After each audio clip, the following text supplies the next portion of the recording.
శుక్లాంబరధరం విష్ణుం శశివర్ణం చతుర్భుజం ప్రసన్నవదనం ధ్యాయేత్ సర్వవిఘ్నోపశాంతయేత్. గురుర్బ్రహ్మా గురుర్విష్ణుః గురుర్దేవో మహేశ్వరః గురుః సాక్షాత్ పరబ్రహ్మ తస్మై శ్రీ గురవై నమః.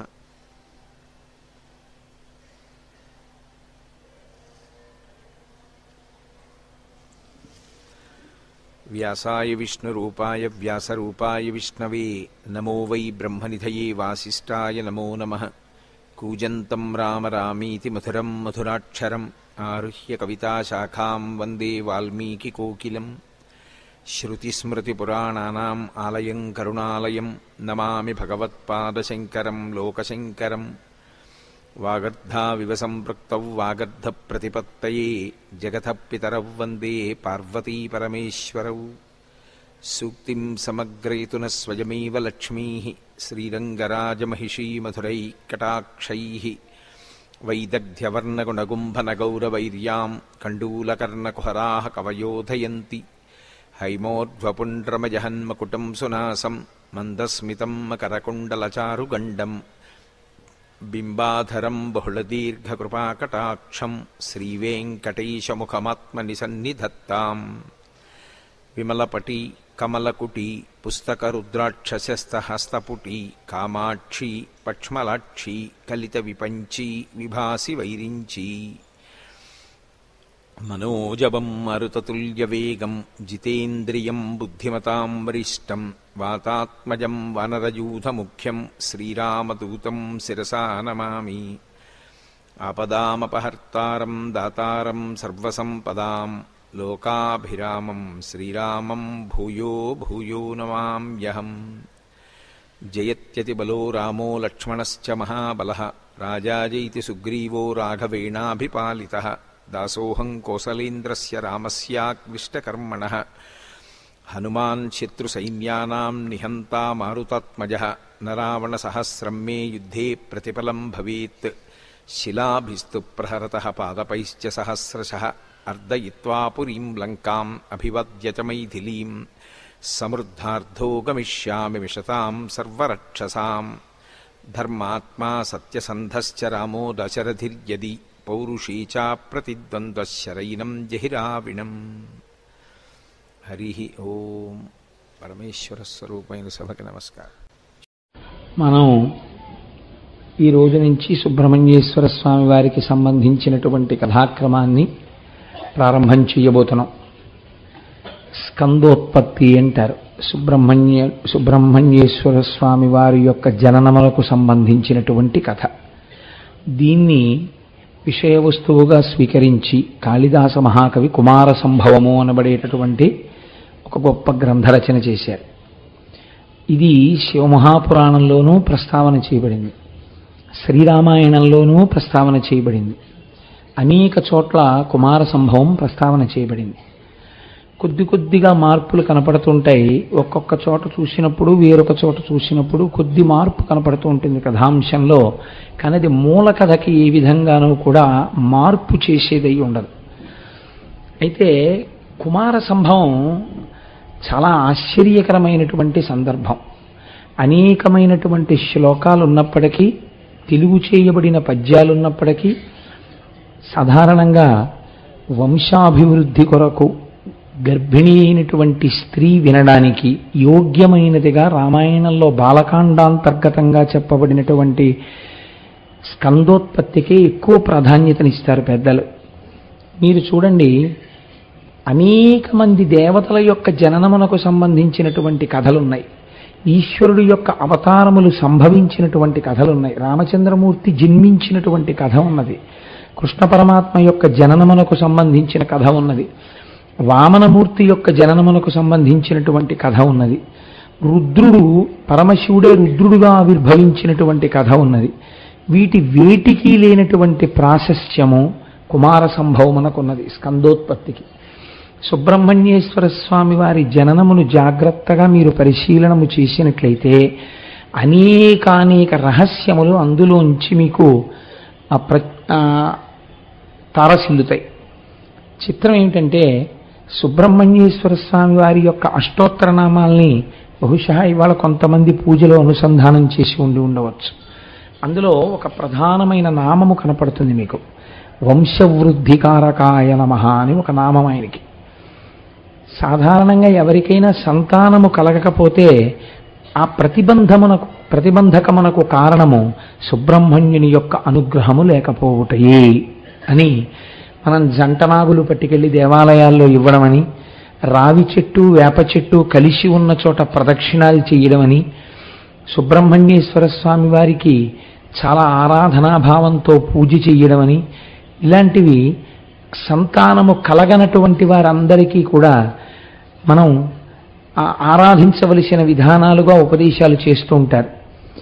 సుబ్రహ్మణ్యుడు చాలా విచిత్రమైనటువంటి స్వరూపం. అది కర్మయందు ఆయనే అగ్నిస్వరూపంగా, జ్ఞానమునందు ఆయనే సుబ్రహ్మణ్యుడిగా, సంతానకారకుడు ఆయనే, కుజగ్రహాన్ని నియంత్రించగలిగినటువంటి స్వరూపంగా ఆయనే. స్కందోత్పత్తిని తెలిసి కానీ తెలియక కానీ వింటే ఏమవుతుంది అంటే శాస్త్రం అంది వాళ్ళ వంశము నిలబడుతుంది. ఇది మనుష్య జన్మనెత్తినటువంటి వాడికి చాలా ప్రధానమైనటువంటి ప్రయోజనం. పితృరుణం తీరడానికి వంశం నిలబడాలి కదండి. ఈ వంశం నిలబడడం అనేటటువంటి దానికి సుబ్రహ్మణ్యేశ్వర స్వామి వారి అనుగ్రహం శతధా అవసరం. ఆయన యొక్క అనుగ్రహానికి నోచుకోవడానికి కేవలముగా స్కందోత్పత్తి వినడము కూడా చాలా మనకి దోహదం చేస్తుంది. అయితే మీరు ఒక విషయాన్ని పరిశీలన చేయండి. గణేశోత్పత్తిని గురించి నేను ఒక మాట మాట్లాడుతూ, ఇది పైకి చూడ్డానికి కొద్దిగా కథ ఇదేమిటి ఇలా ఉంది అని అనిపించేటట్టుగా ఉంటుంది అంటూ అందులో ఆంతర్యమును మీకు విజ్ఞాపన చేశాను. అప్పుడు దాని యందు మీకు చాలా ధర్మనిరతి, మనకి ఒక కొత్త తత్వాన్ని బోధ చేసేటటువంటి విషయము అవగోచరమవుతాయి. కుమార సంభవం దాదాపుగా మీరు ఒక 2-3 తరాల ముందుకు వెళ్ళి వినడం ప్రారంభం చేస్తే తప్ప, 2-3 తరాల కంటే నా ఉద్దేశం మన తాతగారు ముత్తాతగారితో వినాలని కాదు, కుమార సంభవమునకు కారణమైన దాన్ని మీరు వెనక్కి వెళ్ళి ప్రారంభం చెయ్యాలి. అలా చేస్తే తప్ప కుమార సంభవం వెనకాతల ఉండేటటువంటి రహస్యము గోచరము కాదు. ఒకసారి కానీ అది మీకు అందిందనుకోండి, అది అమృత భాండమే. అంత అద్భుతమైనటువంటి ఆ కథా సంవిధానము. సాధారణంగా వాల్మీకి మహర్షి రామాయణంలో దేనికి కూడా ఫలశ్రుతి చెప్పరైన, చాలా తక్కువటికే ఫలశ్రుతి చెప్పారు. అందులో బాలకాండలో గంగావతరణమునకు స్కందోత్పత్తికి ఆయన ఫలశ్రుతి చెప్పారు. కాకతాళీయంగా మన ప్రమేయం లేకుండా ఇలా వస్తాయి కాబట్టి ఇలా ఏదో పురాణం చెప్దామని నేనేం ప్రణాళిక వేసుకోలేదు. ఉత్తరాయణ పుణ్యకాల ప్రవేశంలో వెంకటాచలం వెళ్ళి అరుణాచలం వెళ్ళి వచ్చిన తరువాత మనం శివమహాపురాణం మీద ప్రవచనం ప్రారంభం చేద్దామని కాకతాళీయంగా సంకల్పం చేసి ప్రవచనాన్ని ప్రారంభం చేస్తే చవితి నాడు విఘ్నేశ్వరోత్పత్తి వచ్చింది. రేపు షష్ఠి సుబ్రహ్మణ్యోత్పత్తి వస్తుంది. ఇది బహుశా ఈశ్వరానుగ్రహమే అయ్యుండి ఉండవచ్చు. మీరు చూడండి, ఈ సుబ్రహ్మణ్యోత్పత్తికి సంబంధించినటువంటి కథా సంవిధానము ఆశ్చర్యకరంగా ఉంటుంది. దీన్ని ప్రారంభం చేస్తూ అంటారు, సారసగర్భపౌత్రుడధిశక్తి మరీచి కుమారుడా స్వయంభూరుచి కశ్యపుండు పదమూగుర దక్షుని ఆత్మజాతలం పేరిమి పిండ్రియాడా అట పెద్దది అయిన దితి భయానకాభూరి బలుల్ హిరణ్య కశిపుండు హిరణ్య విలోచనుండును. మరీచి యొక్క కుమారుడు కశ్యప ప్రజాపతి. కశ్యప ప్రజాపతికి 13 మంది భార్యలు.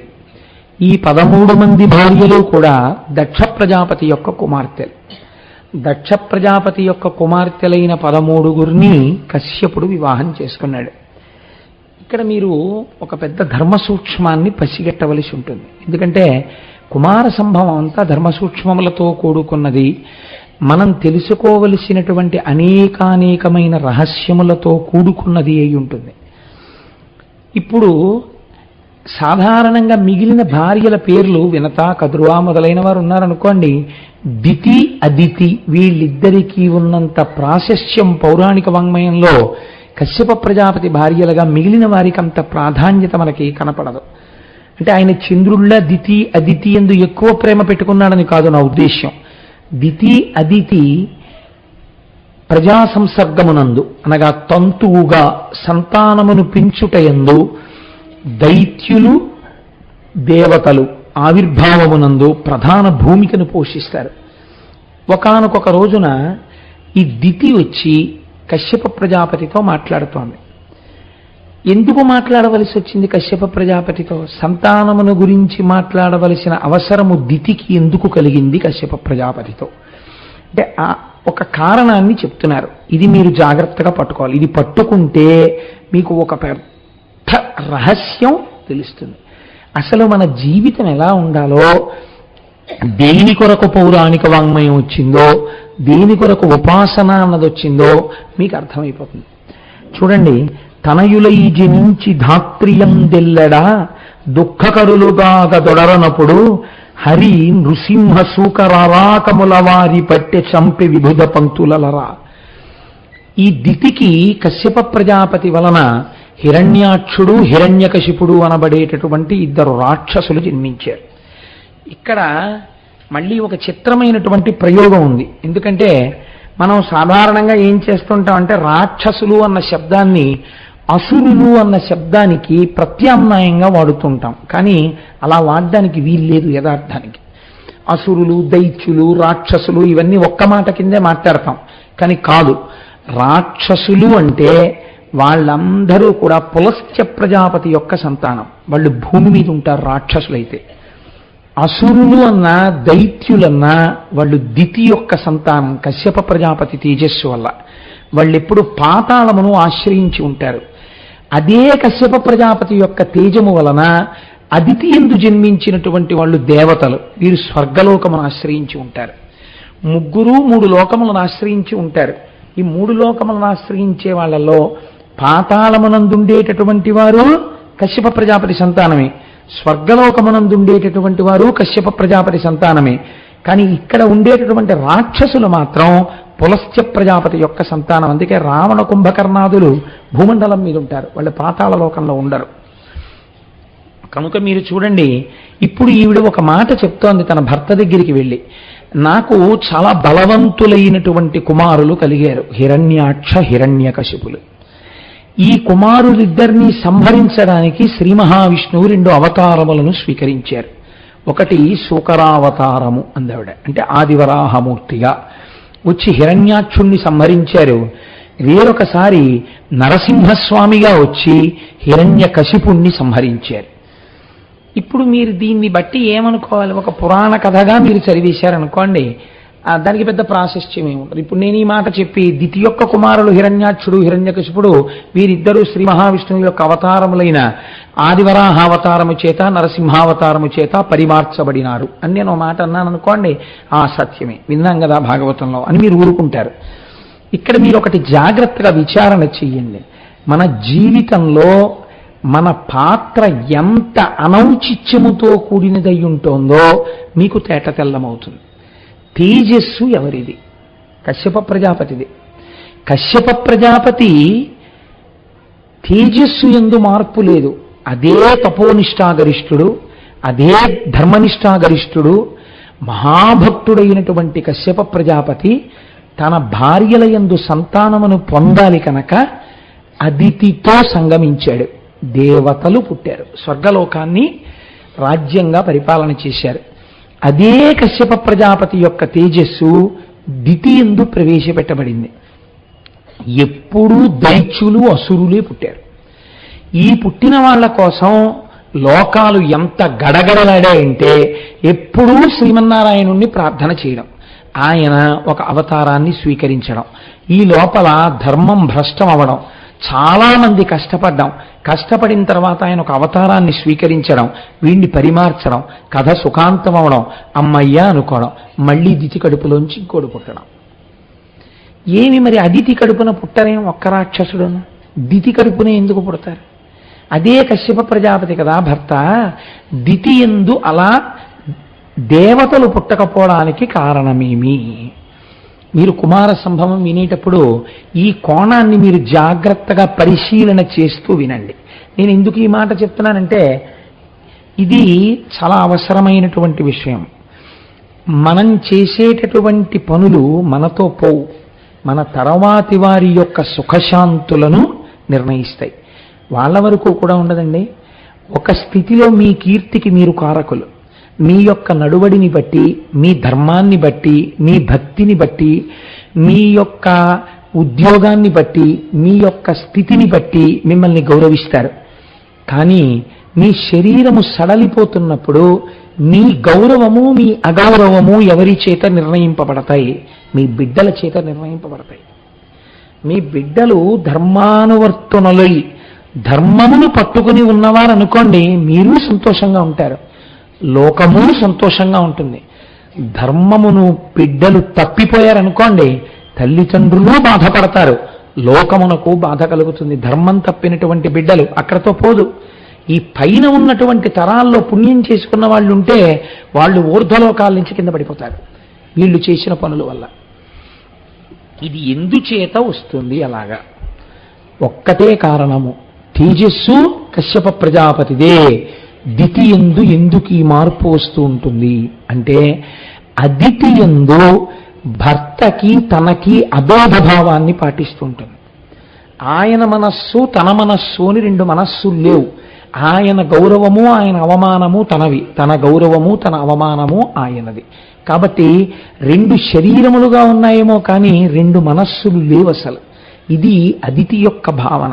కాబట్టి ఎప్పుడూ ఒకటిగా ప్రవర్తిస్తుంది. కాబట్టి ఆవిడకి అందరూ దేవతలు జన్మిస్తారు. దివ్ అంటే జ్ఞానం.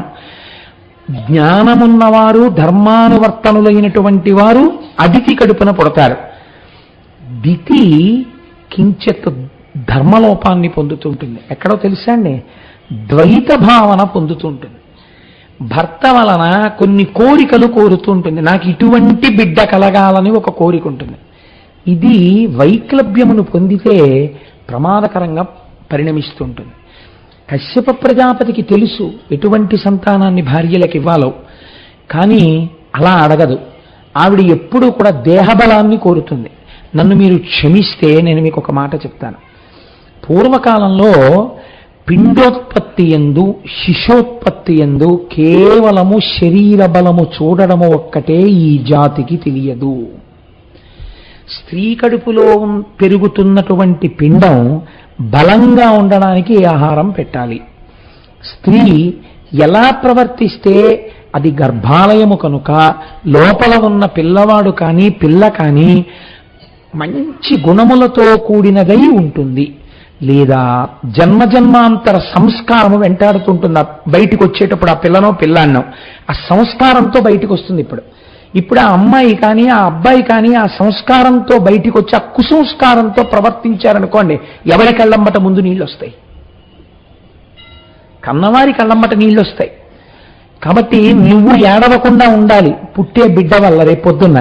కాబట్టి శాస్త్రం అంది, ఏ జ్యోతిస్వరూపానికి సంబంధించిన కథ నువ్వు వింటే లోపల గర్భాలయమునందు పెరుగుతున్నటువంటి పిల్ల యొక్క సంస్కార బలములు, పిల్లవాని యొక్క సంస్కార బలములు పాపము వైపుకు తీసుకెళ్లేవై ఉంటే వాటిని మార్చగలిగినటువంటి అగ్నిహోత్రము వంటి తేజస్సుతో కూడిన కథలో వాటిని ఓషధులుగా, వాటిని లోపల ఉన్న పిండము యొక్క మనస్సుని ఆరోగ్యవంతంగా మార్చేవిగా శాస్త్రం బోధ చేసింది.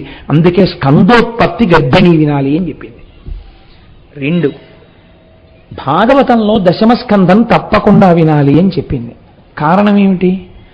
ఈ రెండిటిని వినడం చేత గర్భిణి యొక్క మనస్సు ఉల్లాసమును పొందుతుంది, సంతోషాన్ని పొందుతుంది. పైగా శబ్ద ప్రమాణముల చేత ఆ శ్లోకములలో ఉండేటటువంటి వైభవము, వాటి ప్రకాశము చెవుల గుండా వింటున్నప్పుడు లోపల ఉన్నటువంటి జీవుని యొక్క సంస్కారములను మారుస్తాయి. వాళ్ళు పాప ప్రవృత్తితో లోకమునందు ప్రవర్తించకుండా శాసించగలుగుతాయి. అందుకే పూర్వం వివాహం అవగానే మీరు చూడండి, ఋషి తన భార్యతో కలిసి ఈశ్వరారాధనం చేస్తాడు కొన్నాళ్ళు. ఈశ్వరారాధనం చేసిన తరువాత అడుగుతాడు, నీకేం కావాలి అని అడుగుతాడు భార్యని. అప్పుడు ఆవిడ, మీరు చూడండి పురాణ కథలు చిత్రంగా ఉంటాయి. మీరు ఈ మాట దగ్గర నిజానికి ఆశ్చర్యంగా ఉంటుంది. ఒక భార్యని భర్త ఈ ప్రశ్న ఏమిటండి, నీకేం కావాలి అంటే సత్సంతానమునే కోరుకుంటుంది ఏ స్త్రీ అయినా. మీకు అలా ఉండదు. ఒక స్త్రీ అంటుంది నాకు బలాఢ్యుడైన కొడుకు కావాలంటుంది. ఒక ఆవిడంటుంది నారాయణుణ్ణి ఏడిపించే కొడుకు కావాలంటుంది. ఒక ఆవిడంటుంది 3 లోకముల వాడి ముందు నిలబడలేని కొడుకు కావాలంటుంది. ఒక ఆవిడంటుంది 16 సంవత్సరములు బతికినా వాడు పరమజ్ఞాని అయిన కొడుకు కావాలంటుంది. తల్లి ఏ కోరిక కోరిందో, తల్లి ఏ సంస్కారంతో ఉందో, తండ్రి ఏ సంస్కారముతో ఉన్నాడో, వీళ్ళిద్దరి సంస్కారములు ఎటువంటివో అవి బిడ్డయందో ప్రతిఫలించి సంస్కార రూపంలో సుఖమును కాని దుఃఖమును కాని ఇవ్వడం ప్రారంభమవుతుంది. అందుకని క్షేత్రశుద్ధి కొరకు ఆవిడయందు కూడా అటువంటి భావ పరిపుష్టి ఏర్పడుట కొరకు మన వాళ్ళు పూర్వం కొంతకాలం దేవతారాధనం చేసేవాడు భర్త భార్యతో కలిసి. బాగా మనస్సులు ఈశ్వరుని యందు పరిపుష్టమైన తరువాత సంతానమును కలిగారు. అందుచేతనే ఉపనయనాది క్రతువుల నుంచి ప్రారంభం. పురుషుడు దేవతల యొక్క అనుగ్రహాన్ని కోరుతూ వెళ్ళాలి. ప్రత్యేకించి అగ్నికార్యం చేసి దేవతానుగ్రహాన్ని అడుగుతాడు. వివాహం చేసుకుంటే అగ్నికార్యం చేసి దేవతానుగ్రహాన్ని అడుగుతాడు. ఆ అగ్నికార్యం చేసేటప్పుడు దాని యందు మర్యాద ఉండాలి. నేను ఇందుకు చేస్తున్నాను ఈ అగ్నికార్యం, నేను దేవతలకి నా జీవితంలో మొట్టమొదటిసారి హవిస్సులు ఇస్తున్నాను. ఒక ఉపనయనం చేసుకోగానే చేసేటటువంటి మొదటి అగ్నికార్యంలో తన జీవితంలోనే మొట్టమొదట హవిస్సు ఇస్తున్నాడు. తండ్రి గారు యజ్ఞోపవీతం వేసినటువంటి వాడు ఉపనయనం చెయ్యగానే మొదటి అగ్నికార్యంలో చొక్కా వేసుకుని లాల్చీ వేసుకుని అగ్నికార్యం చేస్తే, బనీ వేసుకుని అగ్నికార్యం చేస్తే మీరేమనుకోవాలి? ఎందుకు ఆ ఉపనయనం? దేనికది? బ్రాహ్మణుడు అన్నవాడు అగ్నికార్యం చేసేటప్పుడు పైన ఏ వస్త్రం లేకుండా ఉత్తరీయం వేసుకుని అగ్నికార్యం చెయ్యాలి. నువ్వు జీవితంలో మొదట చేస్తున్న అగ్నికార్యమా? ఆచార్యుడి తండ్రి పక్కన కూర్చొని నువ్వు చొక్కా బనీని వేసుకుని అగ్నికార్యం చేస్తావా? దీనికి అతిథుల్ని నువ్వు పిలిచి నీరు చూపించడానికే. ఈ సంస్కారం బయట పెట్టట్లేదు. ఈశ్వరారాధన పరిపుష్టి ఎప్పుడు లోపించిపోయిందో, దాని యందు నిష్ట లోపించిపోయిందో అప్పుడే సంతానము నందు వ్యగ్రతలతో కూడినటువంటి వారు జన్మిస్తారు. కాబట్టి ప్రధానముగా సంస్కార బలమున్న పిల్లలు కలగడానికి బాధ్యత ఎవరి యందు ఉంటుంది?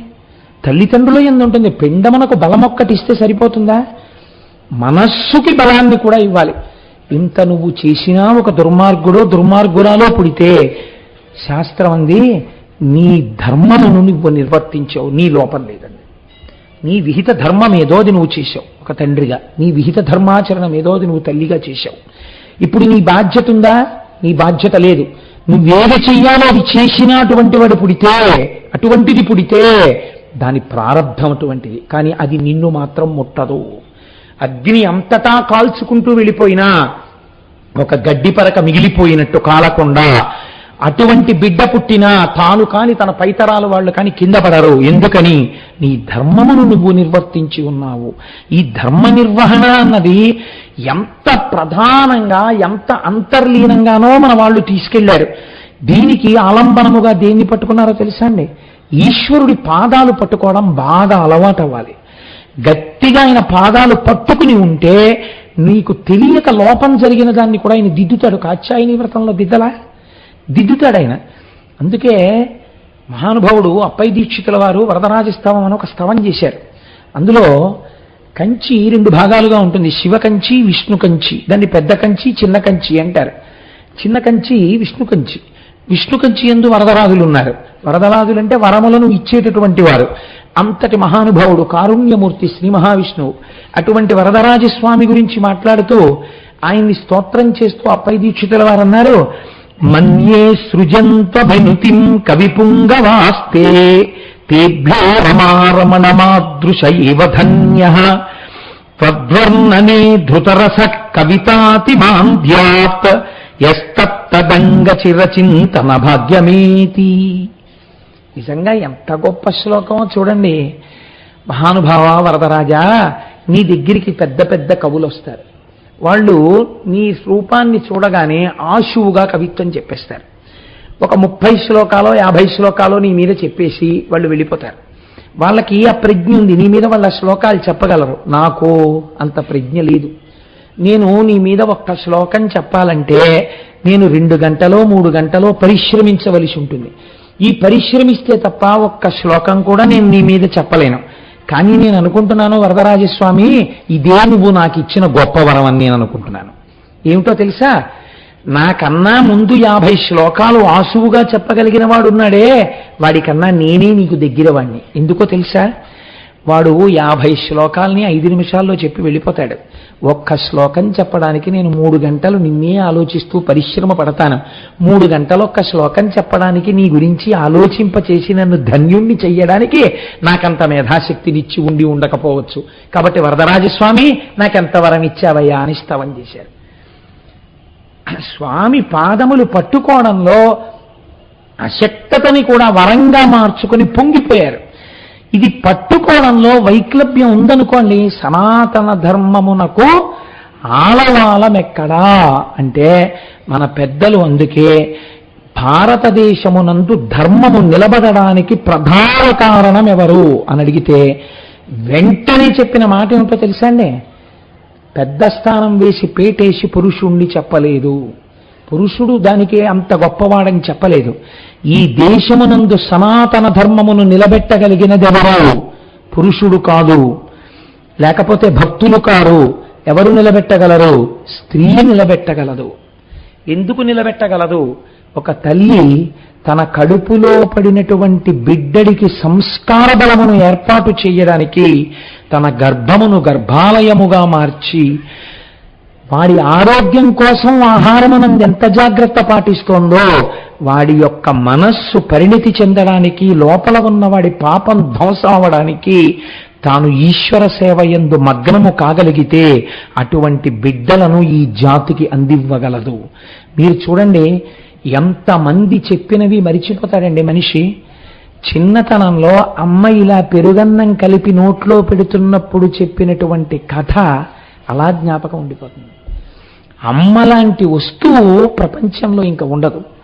మహానుభావుడు వింగ్స్ ఆఫ్ ఫైర్ రాసుకున్నటువంటి అబ్దుల్ కలాం గారు కూడా, అమ్మా నేను ఈ శరీరాన్ని వదిలిపెట్టేసి నువ్వు ఉన్న లోకానికి వచ్చి మళ్ళీ నీ పాదాల దగ్గర నేను ఎన్నడూ తలతాటించి నమస్కరిస్తానో అని ఎదురు చూస్తున్నానమ్మా అని రాసుకున్నారు. అమ్మ అంత గొప్ప వస్తువు. అమ్మ కంటి నీరు పిల్లల్ని మార్చేస్తుంది. అమ్మ నోటి మాట పిల్లల్ని మారుస్తుంది. అమ్మ నోటి మాట కుసంస్కారంతో ఉంటే పిల్లల మీద ప్రభావాన్ని చూపిస్తుంది. అమ్మ నడవడి పిల్లల మీద ప్రభావాన్ని చూపిస్తుంది. అమ్మ భక్తి పిల్లల మీద ప్రభావాన్ని చూపిస్తుంది. ఇది పురుషుడిని బాధ్యత నుంచి తప్పించడానికి నేను అంటున్నానని మీరు అనుకోకండి. పురుషుడి గురించి కూడా నేను మాట్లాడాను. తన భార్యని చక్కగా తన వెంట చిటికిన వేలు పట్టుకుని ధర్మ మార్గంలో తీసుకెళ్లడంలో భర్త తాను చెయ్యవలసినంత చెయ్యవలసి ఉంటుంది.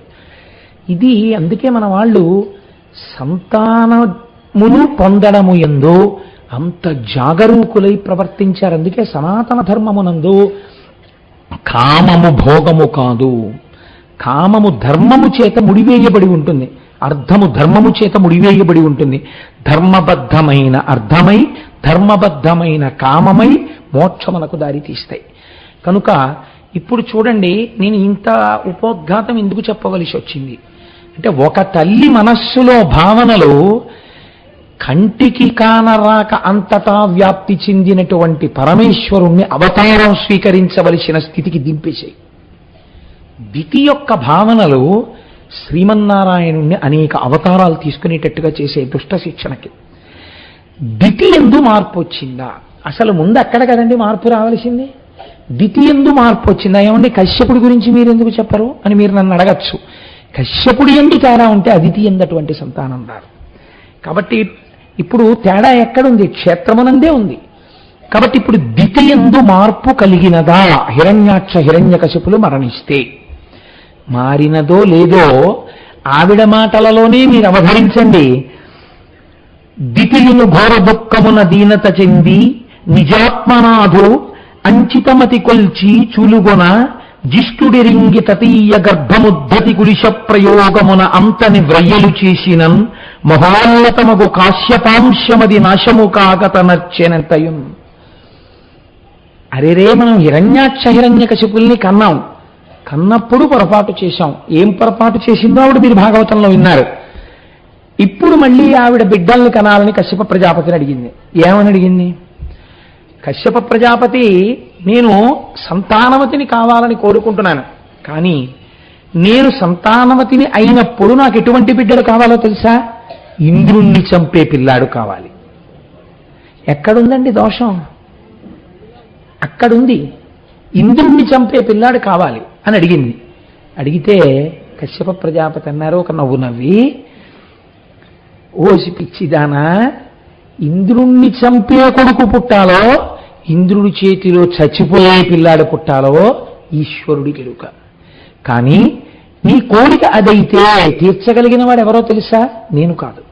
భగవంతున్ జనార్దనున్ పరమున్ కృపాపారీడు సర్వాత్మకున్ జగదీశున్ సేవ చేయమతడున్ సంతుష్టుని పొంది నీకగు ఇష్టార్థములెల్లనిచ్చు అంటారు కశ్యప ప్రజాపతి.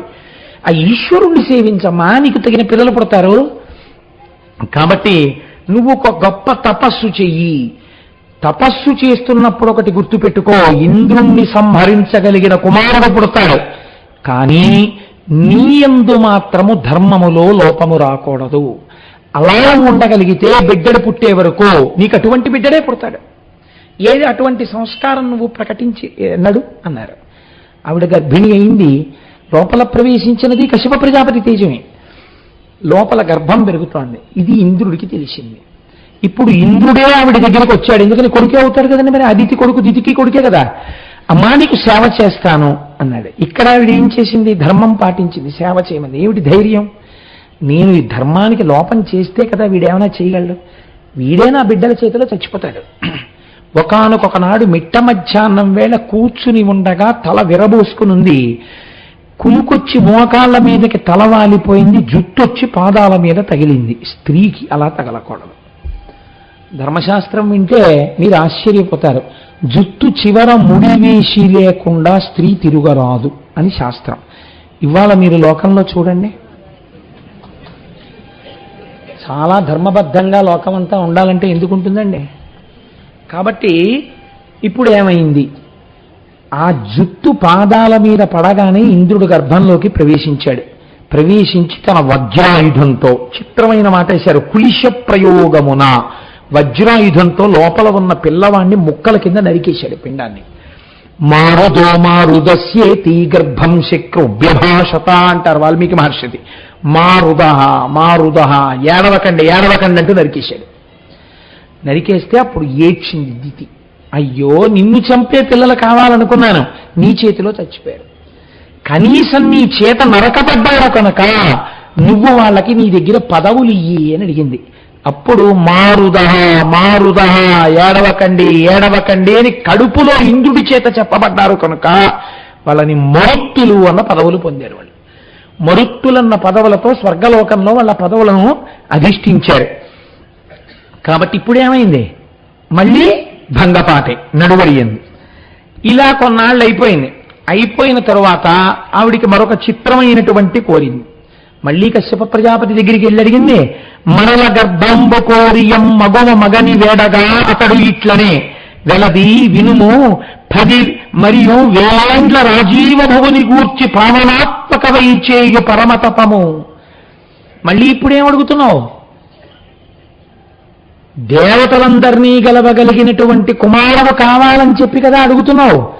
అటువంటి కొడుకు కావాలంటే 10,000 సంవత్సరములు నియమంతో చతుర్ముఖ బ్రహ్మగారి గురించి తపస్సు చేస్తావా?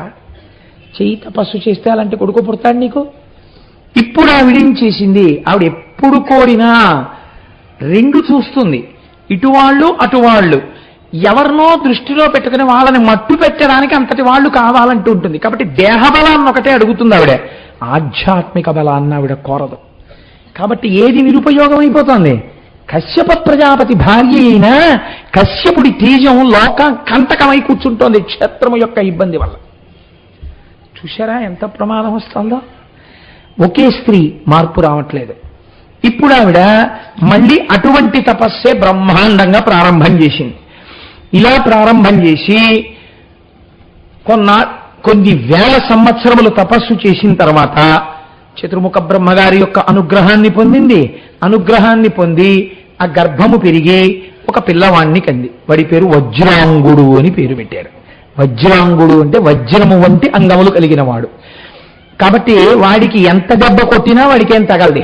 కాబట్టి ఏమిటి కోరుకుంటూ ఉంటుంది ఆవిడ? మీరు బాగా పసిగట్టండి. కేవలము దేహబలం ఒక్కటే చూస్తుంది ఆవిడ. దేహబలముతో పాటుగా లోకరక్షణము చేయగలిగినటువంటి భగవద్భక్తితో కూడినటువంటి స్థితిని ఆవిడ కోరదు. కాబట్టి భక్తిని అడగదు. ఈశ్వర భక్తితో కూడుకున్న బిడ్డలు అక్కడ కావాలని అడిగి ఉంటే మరొక మార్కండేయుడు పుట్టుండేవాడు, కశ్యప ప్రజాపతి తేజం. కానీ ఇప్పుడు ఏమైంది? మళ్ళీ ఆ వజ్రాంగుడు పుట్టాడు. పుట్టిన తర్వాత వాడికి దేహమునందు బలం ఉంది, బుద్ధయందు సంస్కారం ఏర్పడలేదు. కానీ ఒక్కటి గుర్తుపెట్టుకోండి, ఈయన బయలుదేరి ఎవరిని గెలవడం మొదలు పెడతాడు? ఒంట్లో ఓపిక ఉన్న తర్వాత ఎప్పుడు జ్ఞాతులతోటే కదండి వైరం. ఆ పక్కన ఉన్నటువంటి సవతి పిల్లలు ఉన్నారు, అందుకని చెప్పి దేవలోకానికి వెళ్ళడం, దేవతలతో యుద్ధం చేయడం, ఇంద్రుణ్ణి దింపేయడం, మిగిలిన దేవతల్ని దింపేయడం, అవన్నీ ఆక్రమిస్తూ ఉండడం, వాళ్ళందరినీ అడవికి తరివేయడం, ఈయన సర్వలోకాధిపత్యాన్ని పొందడం, అమరావతిని రాజధానిగా చేసుకోవడం, హవిస్సులు తాను బుక్ చేసుకోవడం, తనకే పూజలు చేయమండం, అందరి ఎల్లరి ఒక్కలాగే ఉంటుంది. డూ పెట్టేయచ్చు మీరు అక్కడ. కాబట్టి అదే అల్లరి ఈయన ప్రారంభం చేశాడు. ప్రారంభం చేస్తే దేవతలు చాలా దీన్ని తీవ్ర దుఃఖ భరము చెంది తత్సతుల్ బహుళ శోక సాగరంబున మునిగిరా చందమరిగి కమలజుడు కశ్యపుని తోడ కదలి వచ్చే. ఈయన ఏం చేశాడు? ఈ వజ్రాంగుడు ఇంద్రుడి దగ్గరికి వెళ్ళాడు, ఇంద్రుణ్ణి బంధించేశాడు. వరుడి దగ్గరికి వెళ్ళాడు, వరుణ్ణి బంధించేశాడు. వీళ్ళందరినీ తీసుకొచ్చి తన కారాగారంలో పారేశాడు. ఇంద్రజిత్ పడేసినట్టు పడేశాడు. పడేస్తే ఇప్పుడు ఎవరు కదిలి రావాల్సి వచ్చిందో తెలుసా అండి? అన్నన్నా పోనీ అడవులకు వెళ్ళిపోయారు, కానీ ఇదేమిట్రా బొత్తిగా ఇంద్రుణ్ణి వీళ్ళందరినీ తీసుకెళ్లి కారాగారంలో పెట్టేయడం ఏమిట్రా? దిక్పాలకులు. ఈ దిక్పాలకుల్ని సృజించిన వాడు ఎవరు? చతుర్ముఖ బ్రహ్మగారు. ఆయన ఏం చెప్పారు? ఉరాయ్ నీకు ఈ దిక్కిచ్చాను, నువ్వు పరిపాలిస్తూ ఉండన్నారు. వాళ్ళు ఏం చేశారు? పాపం వాళ్ళ దిక్కుల్ని పరిపాలించారు. ఈయనేం చేశారు? తీసుకెళ్లి వాళ్ళని ఖైదులో పారేశాడు. ఎందుకు పారేశాడు? నేనే పరిపాలకుండి, మీరెందుకు ఇంకా? ఇప్పుడు వీళ్ళ పదవులు ఎవరు నిలబెట్టాలి? ఎవరిచ్చాడో ఆయనే నిలబెట్టాలి. అందుకని ఎవరు కదలాలి? చతుర్ముఖ బ్రహ్మగారే కదలాలి. ఎవరు వరాలిచ్చాడో ఆయన వేడుకోవాలి. ఎటువంటి స్థితి ఏర్పడుతోందో చూడండి. ముగ్గురు మూర్తులు త్రిమూర్తులను కూడా సంకట పరిస్థితులలోకి నెట్టేస్తుంటాయి దితి భావాలు, దితి కడుపున పుట్టే బిడ్డలు. ఇప్పుడు చతుర్ముఖ బ్రహ్మగారు ఎవరితో కలిసి రావాలి? ఒక్కడు వచ్చాడు అనుకోండి, చాలా అసహ్యంగా ఉంటుంది. తను మాట చెప్తే కొంచెం పక్కన కాస్త పెద్దరికంగా చెప్పేవాడు ఇంకోటి రావాలేమో, వింటాడో ఉండో. కాబట్టి కశ్యప ప్రజాపతిని కూడా తీసుకొని వచ్చాడు. తండ్రి కదా. ఈ కశ్యప ప్రజాపతి, చతుర్ముఖ బ్రహ్మ ఇద్దరు వజ్రాంగుడి రాజ్యానికి రావాల్సి వచ్చిందండి. ఎక్కడి చతుర్ముఖ బ్రహ్మ గారు, ఎక్కడి వజ్రాంగుడు? వస్తే లేచాడు, స్తోత్రం చేశాడు, నమస్కారం చేశాడు, కూర్చోపెట్టాడు సముచితాసనమనందు, అర్ఘ్యపాద్యాదులనిచ్చాడు. చాలా సంతోషించాను రా నువ్వు చేసినటువంటి అతిథి మర్యాదకే. కానీ నాన్న బొత్తిగా అదేమిట్రా, దిక్పాలకులకు పదవులు నేను ఇచ్చాను, నువ్వు పట్టుకొచ్చి వాళ్ళని కారాగారంలో పారేశావు. పోనీ నీకు వచ్చినంత ఇబ్బందే ఉంది, వాళ్ళని విడిచిపెట్టే. తప్పు. ఆ ఇంద్రుడు వెళ్ళి సింహాసనం మీద కూర్చుంటాడు, నువ్వు విజేతవే, నువ్వు గెలిచావు వాళ్ళని. కానీ ఆయన పదవి ఆయన్ని చేసుకొని అంటే విడిచిపెట్టాడు. విడిచిపెట్టి ఏమని చెప్పాడో తెలుసా అండి చతుర్ముఖ బ్రహ్మగారితో? ఇది మీరు బాగా పట్టుకోవాలి. అంటే వజ్రాంగుని యొక్క సహజ స్థితి అది కాదు. ఆయనకి దేవతల్ని పట్టుకొచ్చి కారాగారంలో పెట్టాలని లేదు. అమ్మ చిన్నప్పటి నుంచి ఏ మాటలు చెప్పిందో అవి తలకెక్కాయి వజ్రాంగుడికి. ఆయన ఇప్పుడు బ్రహ్మగారితో అన్నాడు, పరమేష్టి వినిమి బిడౌజుడు మహాపాపిష్టుడెట్లీతనిన్ కరుణం కాంచితివి. ఏ మాట అంటున్నాడో చూడండి. బిడౌజుడు, బిడౌజుడు అంటే ఇంద్రుడు. వాడిని కారాగారంలో పెడితే బ్రహ్మగారు మీరెందుకంటే పరిగెత్తుకొచ్చారు? మహానుభావుడుగా నీ గురించి తపస్సు చేసి మేము నీ దర్శనం చెయ్యాలి, అటువంటి వాడివి నువ్వు రావడమా నా రాజధానికి? ఎంత దోషం! నేను ఎంత బాధ పెట్టాను నిన్ను, నువ్వు కదిలి వచ్చి నన్ను అడగడం ఏమిటే? ఎందుకయ్యా నీకు ఇంద్రుడి మీద ఎంత కరుణ? వీడు మంచివాడని నువ్వు అనుకుంటున్నావా? వీడు మంచివాడు కాడు. ఎవరు చెప్పారో తెలుసా నాకు వాడు మంచివాడు కాదని? అశ్వదేయ జననీ గర్భస్థ తేజంబు తెంపరియే వ్రయలు చేసి స్వార్థపరుడై మా తల్లి ఉల్లంబు వందుర చేసన్ పలుమార్లు అద్ది కుడిపెన్ దుఃఖంబు నీ కంబిటు. మా అమ్మ కడుపులో వీడిని చంపే పిల్లాన్ని మా అమ్మ కడుపులో పెంచుతుంటే వీడి లోపలికి వెళ్ళి చంపేశాడు. మీరు ఒక్కట ఆలోచించండి. ఇద్దరూ కూడా ఆ స్వభావం ఉన్నవాళ్లే. ఎవరు బతకడానికి వాడు ఇంకోడిని చంపడానికి అధికారం ఉన్నవాడు అయినప్పుడు, అంటే వాళ్ళ యొక్క జననపు రీత్యా ఇద్దరు రాజులు ఎప్పుడూ అంతే కదండి. అయినప్పుడు చంపేవాడు కడుపులో ఉన్నాడన్నప్పుడు ఈయన వెళ్ళి లోపలికి వెళ్ళి చంపడండి, ధర్మలోపం జరిగిపోతే. ధర్మలోపం జరిగింది కాబట్టి వెళ్ళగలిగాడు, లేకపోతే ఎందుకు వెళ్ళగలిగాడు? ఇది చెప్పలేదు దితి. ఏం చెప్పింది వజ్రాంగుడితో? ఒరే, ఎంత తపస్సు చేసి నీకు ముందొక బిడ్డన్ని కందామనుకున్నాను రా, ఆ ఇంద్రుడు నా కడుపులో ప్రవేశించి ఆ పిల్లాన్ని చంపేశాడు రా. చంపలేదు, ముక్కలుగా తరిగేశాడు. కానీ ఆయన వెంటనే తల్లి మాట విని మరొత్తులుగా పదవులు ఇచ్చాడు అని చెప్పి ఆవిడ దాన్ని ఉదార బుద్ధితో ఆలోచించినట్లు మీకు కనపడదు పురాణాన్ని బట్టి. మా అమ్మ కడుపులో బిడ్డని నరికేశాడు ఆవిడు. మా అమ్మ ఎంత బాధపడిందో నీకేం తెలుసు? మా అమ్మ బాధ తీర్చి మా అమ్మ కక్ష పోవడానికే వీడిని తీసుకొచ్చి కారాగారంలో పారేశాను. ఇప్పుడు ఈ పిల్లాడికి పాలతో పాటు ఈ కార్పణ్య బుద్ధిని నూరు పోసినది ఎవరు? అమ్మా. అదితి చూశారా? ఈశ్వరుణ్ణి బిడ్డడిగా మార్చుకుంటుంది. తాను కన్న బిడ్డల వలన ఈశ్వరుడే బెంగ పెట్టుకుని కష్టాలు పడవలసినట్టుగా చేస్తుంది దితి. మీరు ఈ కోణాన్ని పరిశీలన చేయకుండా పురాణాన్ని విన్నారనుకోండి, అది ఎవరికి బాధ్యతను నిర్ణయించదు. అది మనం ఏ ప్రవర్తన నేర్చుకోవాలో, ఏ కర్తవ్యనిష్ట మనకి కావాలో మనకి నేర్పదు. నేనంటాను, ఇవాళ మనం గ్రూప్ సబ్జెక్టులు నేర్పేస్తున్నాం, ఎంసెట్లు నేర్పేస్తున్నాం, డిగ్రీలు ఇచ్చేస్తున్నాం. పిల్లల్ని తీసుకెళ్లి పాపభూయిష్టమైనటువంటి ప్రవర్తనతో వాళ్ళని పెంచి పెద్ద చేస్తున్నాం. వాడు రోడ్డు మీదకెడితే వాడి కన్నుని చెదరగొట్టి పాపభూయిష్టమైన నడువడి వైపు తీసుకెళ్లే వాల్ పోస్టర్లు, ఏ షాపుకి వెళ్ళినా వాడి మనస్సుని పాడు చెయ్యగలిగినటువంటి పుస్తకాలు, టీవీలా విప్పి ఎన్ని ఛానల్స్ నొక్కినా అన్ని ఛానల్స్లోనూ వ్యగ్రతతో కూడినటువంటి విశేషాలు. నీవు నీ పిల్లవాణ్ణి రక్షించడానికి కనీసం మర్యాదతో కూడినటువంటి నడువడి తల్లిదండ్రులకే లేకపోతే నిన్ను ఉద్ధరించే కొడుకుగా వాడు తయారు కావాలని నువ్వు ఎంత పేరాశతో ఉన్నావు. నువ్వు వాడికి మురికి నీరు పట్టించి వాడు ఆరోగ్యంగా బతకాలంటే ఎలా బతుకుతాడు? వాడికి నువ్వు పౌష్టికాహారం ఇచ్చి ఆరోగ్యంగా ఉండాలని కోరు. సమాజమునకు ఇవాళ బాధ్యత లేదు, ప్రభుత్వమునకు బాధ్యత లేదు, సమాజమునందు పెద్దలకి బాధ్యత లేదు. నేను ఒకసారి సూర్యకళా మందిరంలో పక్కన వెంకటేశ్వర ఫంక్షన్ హాల్లో ఉపన్యాసం చెప్తున్నాను. ఉపన్యాసం అయిపోయిన తర్వాత పక్కన శివానందమూర్తి గారు ఉపన్యాసం చేస్తున్నారు సూర్యకళా మందిరంలో. మహాప్రాజ్ఞుడు, మహానుభావుడు. ఒక్కసారి వారి దర్శనం చేసుకుని వెళ్ళిపోదాం, ఒక్కసారి వెళ్ళి అక్కడ కుర్చీలో కూర్చుందామని ఆ రోజు నాకు జ్ఞాపకం సరిగ్గా ఉంటే బాదం మాధవరావు గారు వారిని ఆహ్వానించినట్టు నాకు జ్ఞాపకం. నేను ఆ సభలోకి వెళ్ళాను. 5 నిమిషాలే విన్నాను నేను ఆ ప్రసంగం. ఆయన ఇంకా ఉపన్యాసం పూర్తి చేస్తున్నారు. ఆయన అన్నారు, there are so many good people in the country, there are so many good people to occupy the chairs in the country, but still there is bad governance in the country. Why there is bad governance? The need of good governance is to be taught by voluntary organizations like Rotary and Lions. They should go into the deep roots of the public. They should enlighten them as to how pious their right to franchise is. నేను నిజంగా మహానుభావా నీ పాదముల మీద నా శిరస్సు పెట్టి నమస్కరిస్తున్నానన్నాను.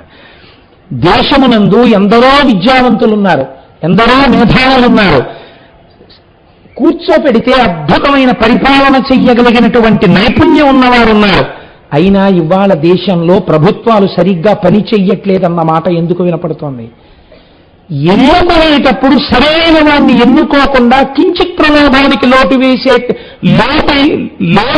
వేసేటటువంటి నీ బలహీనతని చక్కదిద్దడానికి స్వచ్ఛంద సేవా సంస్థలు పల్లెటూళ్ళ నుంచి పబ్లిక్లోకి అందరిలోకి వెళ్ళి వాళ్ళ ఓటు హక్కు యొక్క గొప్పతనాన్ని చాటి చెప్పండి. మంచి ప్రభుత్వాలు వస్తే ఇలాంటి సేవా సంస్థల బాధ్యతలు చాలా తగ్గిపోతాయన్నారు శివానందమూర్తి గారు. నిజంగా ఎంత అణిముత్యాలంటి మాటలండి. వేసుకున్న బట్టలు ఎటువంటివో, నోటి నుంచి వచ్చిన మాటలు అటువంటివి. సమాజమనందు పెద్దలకు ఆ బాధ్యత ఉంది, అలా మాట్లాడవలసిన బాధ్యత, అంత ధైర్యంగా మాట్లాడవలసిన బాధ్యత ఉంది.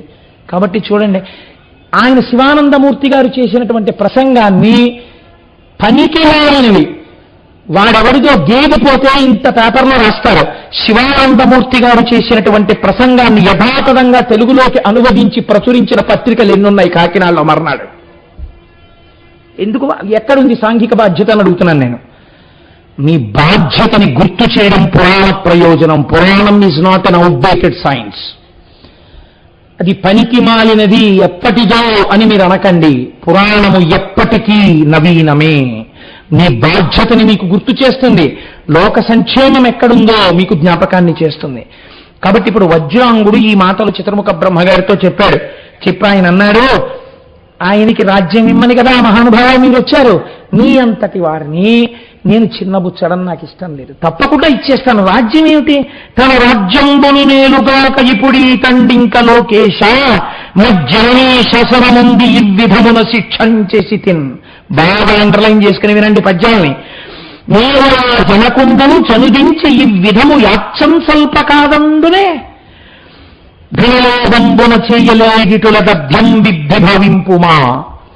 మా అమ్మ నాకు నా చిత్తశాంతికి ఇంధనం తెచ్చి కారాగారంలో పెడితే నా మనశ్శాంతిని చెప్పడం వల్ల తెచ్చిపెట్టాను తప్ప నాకు ఆ రాజ్యం మీద కోరిక లేదు, నాకు ఆ ధనాలు పొందాలన్న కోరిక లేదు. మహానుభావ, ఇది అడగడానికి సిగ్గైన విషయం ఏమిటో తెలుసా? నువ్వు మా తండ్రి గారితో కలిసి ఒక కొడుకు దగ్గరికి వచ్చి ఒక తండ్రి యాచించడమా?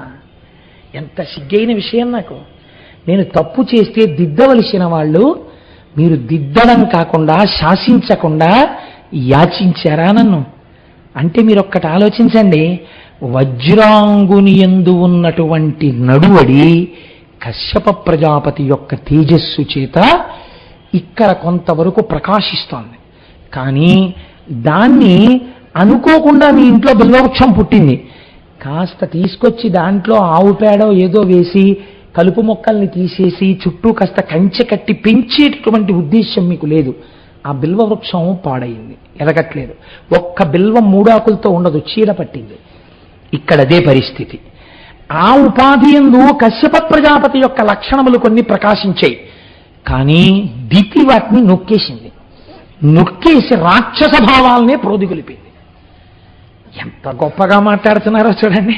కాబట్టి ఒక తండ్రి, ఒక చతుర్ముఖ బ్రహ్మ ఇద్దరొచ్చి ఒక కొడుకుని యాచిస్తున్నారు.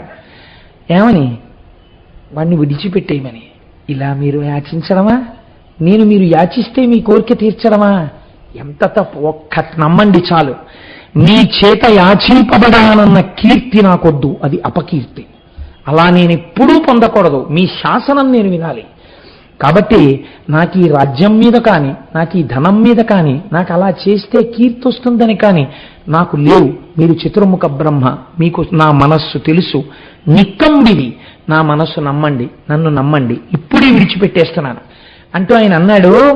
వల్లను దారహారముల వల్లను రత్న విభూషణంబులే నొల్లను వాహన ప్రకరమొల్లను రాజ్యము భౌరవైభవం వల్లను దేవా తత్వమది ఒక్కటి కోరదు చెప్పుమయ్య తాళ్ళ సమస్త దుఃఖముల ఏపున దాపి సుఖంబు సంగునో.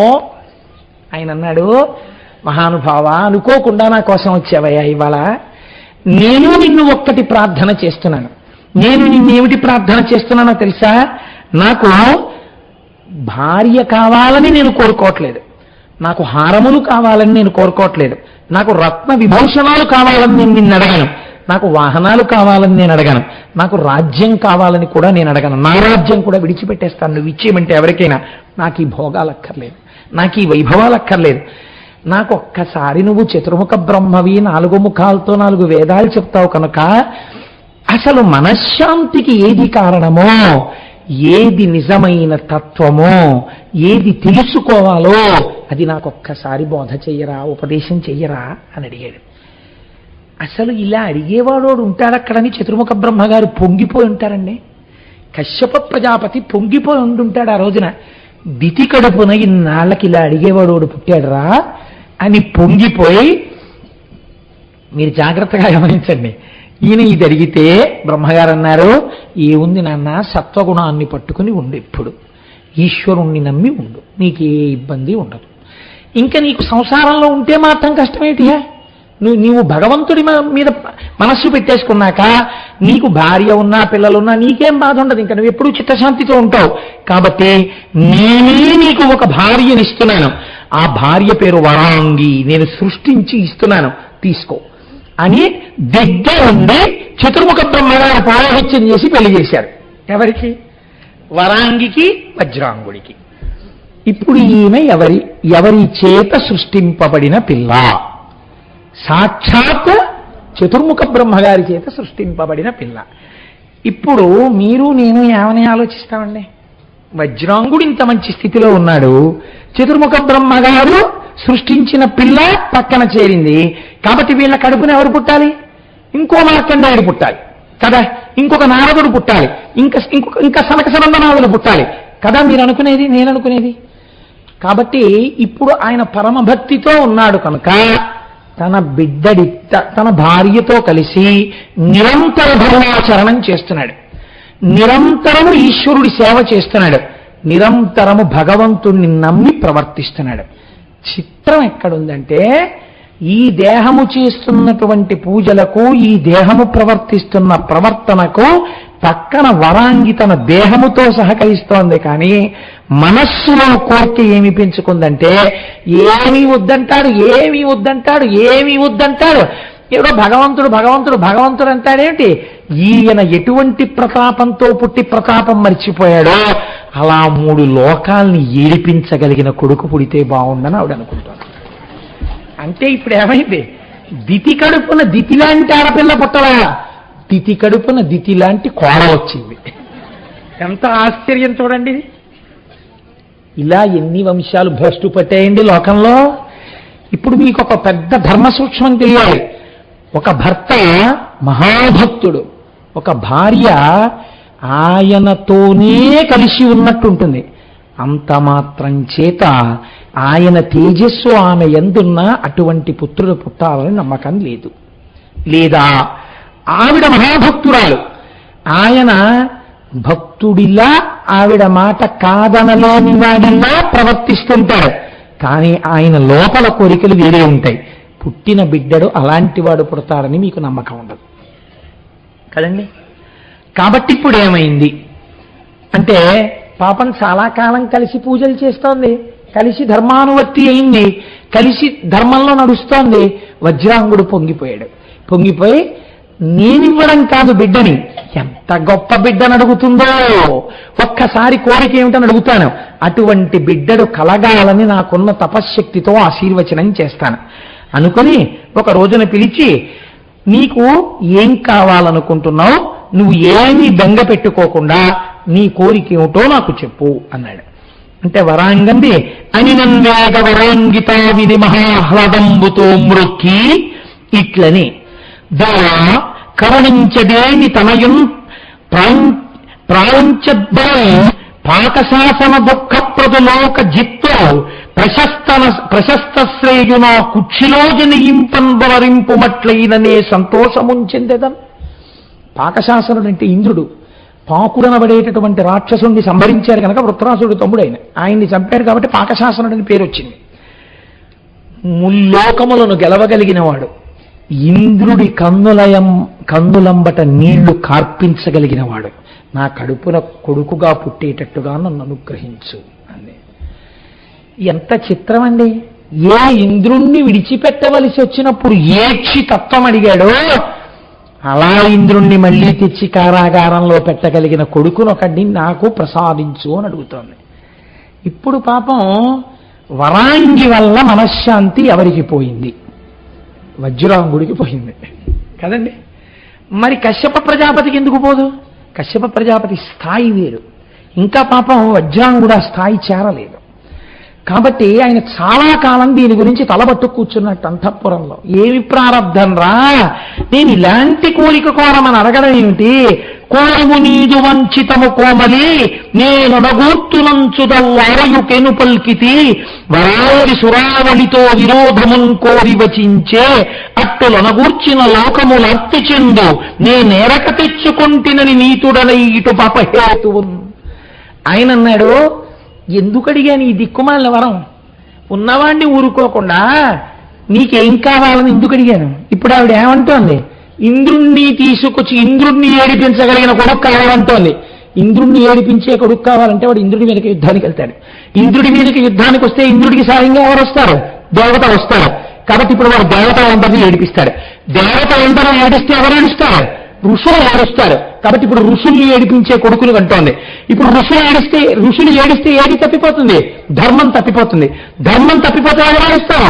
లోకులందరూ ఏడుస్తారు. లోకులు ఎందుకు ఏడుస్తారు? వర్షాలు పడవు. కాబట్టి లోకమంతా దుర్భిక్షంతో ఉంటుంది. ఇన్ని పాపములకు హేతువైన కొడుకు కావాలంటోంది. పైకి బలం ఒక్కటే చూస్తోంది, దాని పరిణామాలని ఆలోచించలేదు. నా కర్మ కాకపోతే ఇదేం కోరిక కోరిందిరా అంటున్నాడు. ఎవరు? వజ్రాంగుడు, దితి కొడుకు. ఆయన ఏ స్థాయిలో ఉన్నాడు? ఆయన భార్య ఏ స్థాయిలో ఉంది? ఇప్పుడు సిగ్గుపడుతూ రేపొద్దున్న మళ్ళీ నేను ఇలా చేతులొగ్గి నమస్కరించి మళ్ళీ పుట్టినవాడు ఇంద్రుణ్ణి తీసుకొచ్చి కారాగారంలో పెడితే మళ్ళీ చతుర్ముఖ బ్రహ్మగారు వస్తే నేను ఏ ముఖం పెట్టుకుని ఆయనకి ఎదురు వెళ్ళను? ఒక తాతగా పిల్లవాడికి అలా నేను ఆ పిల్లవాడికి తండ్రిగా నేనేమని ఎదురు వెళ్ళి ఒరే మళ్ళీ నువ్వు చేసిందే వాడు చేశాడరా, విడిపించరా అంటే ఇలా మిమ్మల్ని అస్తమానం పిలిపిస్తూ ఉండడమే మా వంశాచారం అని సిగ్గుతో తలంచుకోవద్దా? మళ్ళీ పిల్లాడి తాతగారు వచ్చి నిలబడితే ఈ మాట నేను కూడా వాళ్లతో కలిసి వెళ్ళవలసి ఉంటుంది. అంత ఖేదం అనుభవించే కన్నా ముందే నా స్థితి చతుర్ముఖ బ్రహ్మగారికి చెప్పేయడానికి ఆయన గురించి తపస్సు చేసి ఆయన్ని ప్రత్యక్షం చేసుకుని ఆయన మన ఇంటికి రావడం కాదు, నేనే తపస్సు చేసి ఈ దిక్కుమాలింది ఇలాంటి కోరింది ఈశ్వరా మీరు తీరిస్తే తీర్చండా ఆయన మీదే పెట్టేస్తే రేపు నన్ను అడగరు. ఆయన ఎంత బాధపడితే ఆ నిర్ణయానికి వచ్చాడో చూడండి. ఆ వజ్రాంగుండు పద్మజుంగని మహాహర్షంబునన్ మ్రొక్కి నానావేదోక్తుల సన్నుతం సలిపి వహన్నాథ మదీయాంగనాభారూఢని పుత్రునిమ్ముద్రి జగత్ ప్రఖ్యాత విక్రాంతు తేజో విద్యోతిత దిగ్వితాను సుతపశ్చనాభరమాత్మకున్.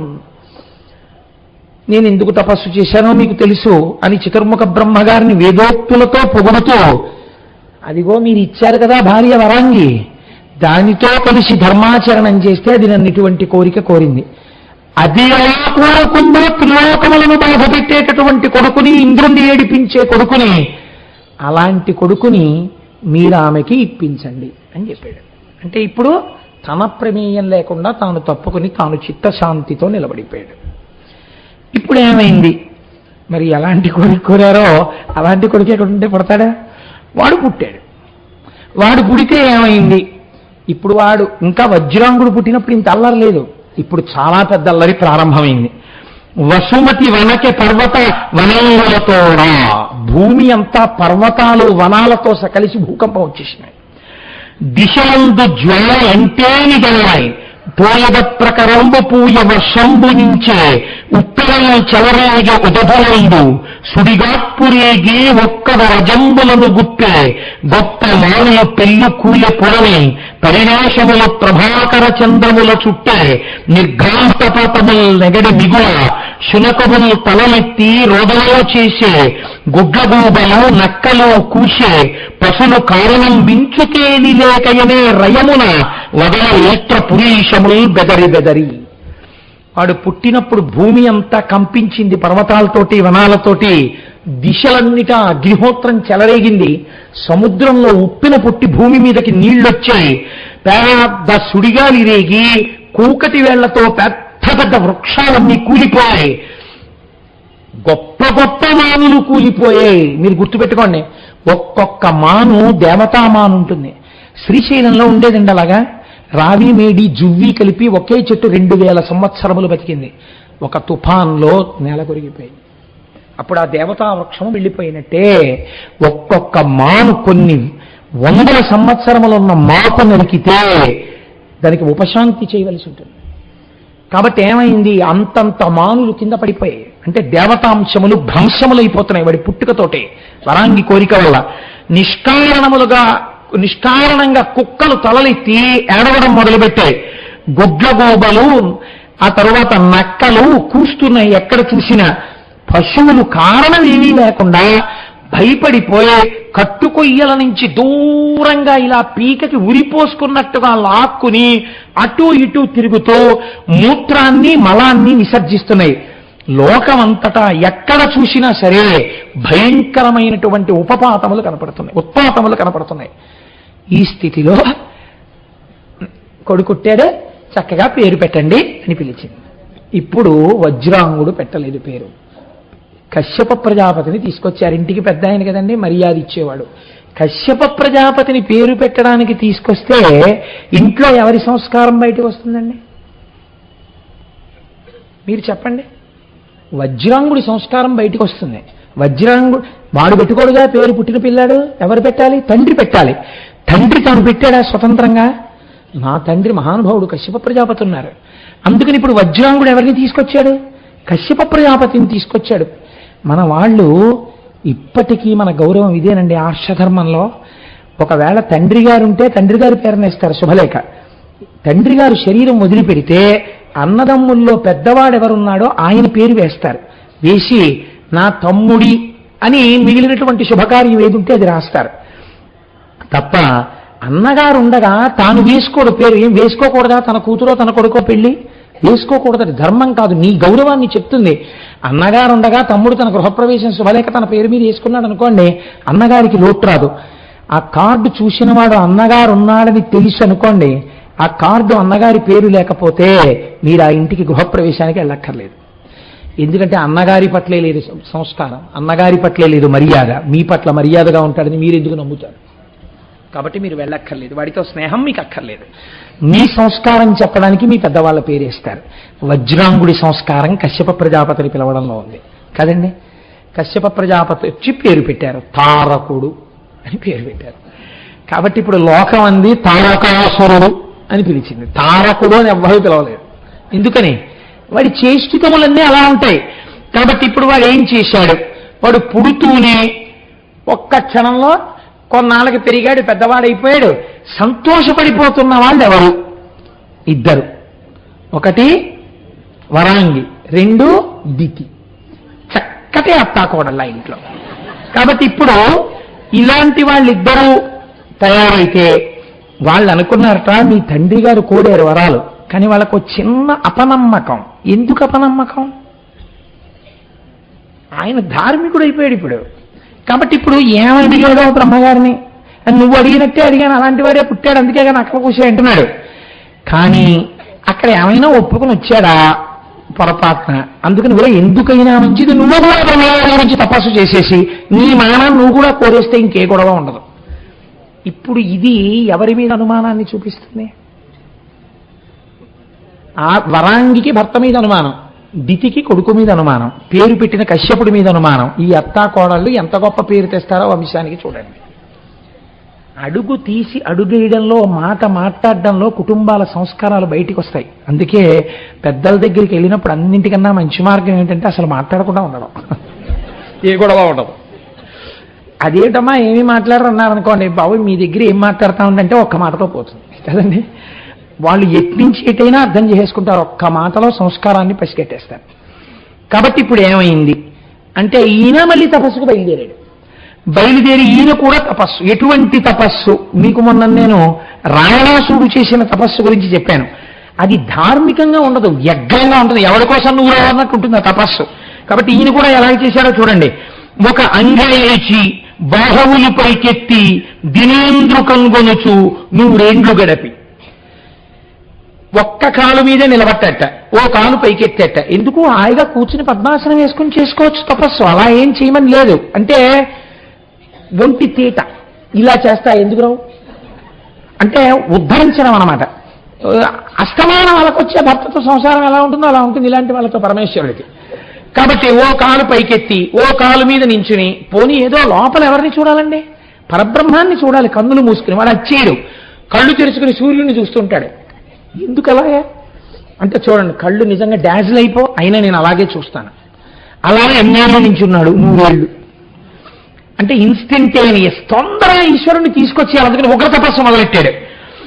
పూని పాదాష్టములనే నిలిచి ఎట్లా ఇనే కంగొనచు 3 ఏండ్లు గడిపి. ఇప్పుడు ఓ కాలు మీద 100 ఏళ్ళు చేస్తే రాలేదు, అందుకని వాడు ఏం చేశాడంటే బొట్టనవేలు మీద నించున్నాడు. ఒక కాలి బొటనవేలు మీద నించుని సూర్యుడిని చూస్తూ 100 ఏళ్ళు. ఒకదానికొకదానికి శరీరాన్ని క్లేశ పెట్టడం ఎక్కువ అవుతోంది. తనకి తెలియకుండా మనస్సు అంతర్ముఖమైపోవడం వల్ల శరీరం మీద పుట్టలు పెట్టిన స్థితి కాదు. తపస్సుని లెక్క పెట్టుకుని ఇన్ని రోజులు చేద్దాం, ఇన్ని నెలలు చేద్దాం, ఇన్ని సంవత్సరాలు చేద్దామని 1 సంవత్సరం పాటు సూర్యుడిని చూస్తూ తపస్సు, 1 సంవత్సరం పాటు బొటనవేల మీద తపస్సు. ఎందుకు ఇదంతా? ఏమిటి సిలబస్సు అంటే వాడి బుద్ధి బయటపడుతుంది. కాబట్టి ఒక చేత నేల నుండి తల క్రింద ఎగసి దర్పమున 100 గడపి. ఇదో విచిత్రమైన తపస్సు. ఒక చేతనే నేల నుండి తల క్రింద ఎగసి ఒక చేత్తోనే ఇలా భూమిని పట్టుకుంటాడు, రెండో చేతిని భూమి మీద పెట్టడం.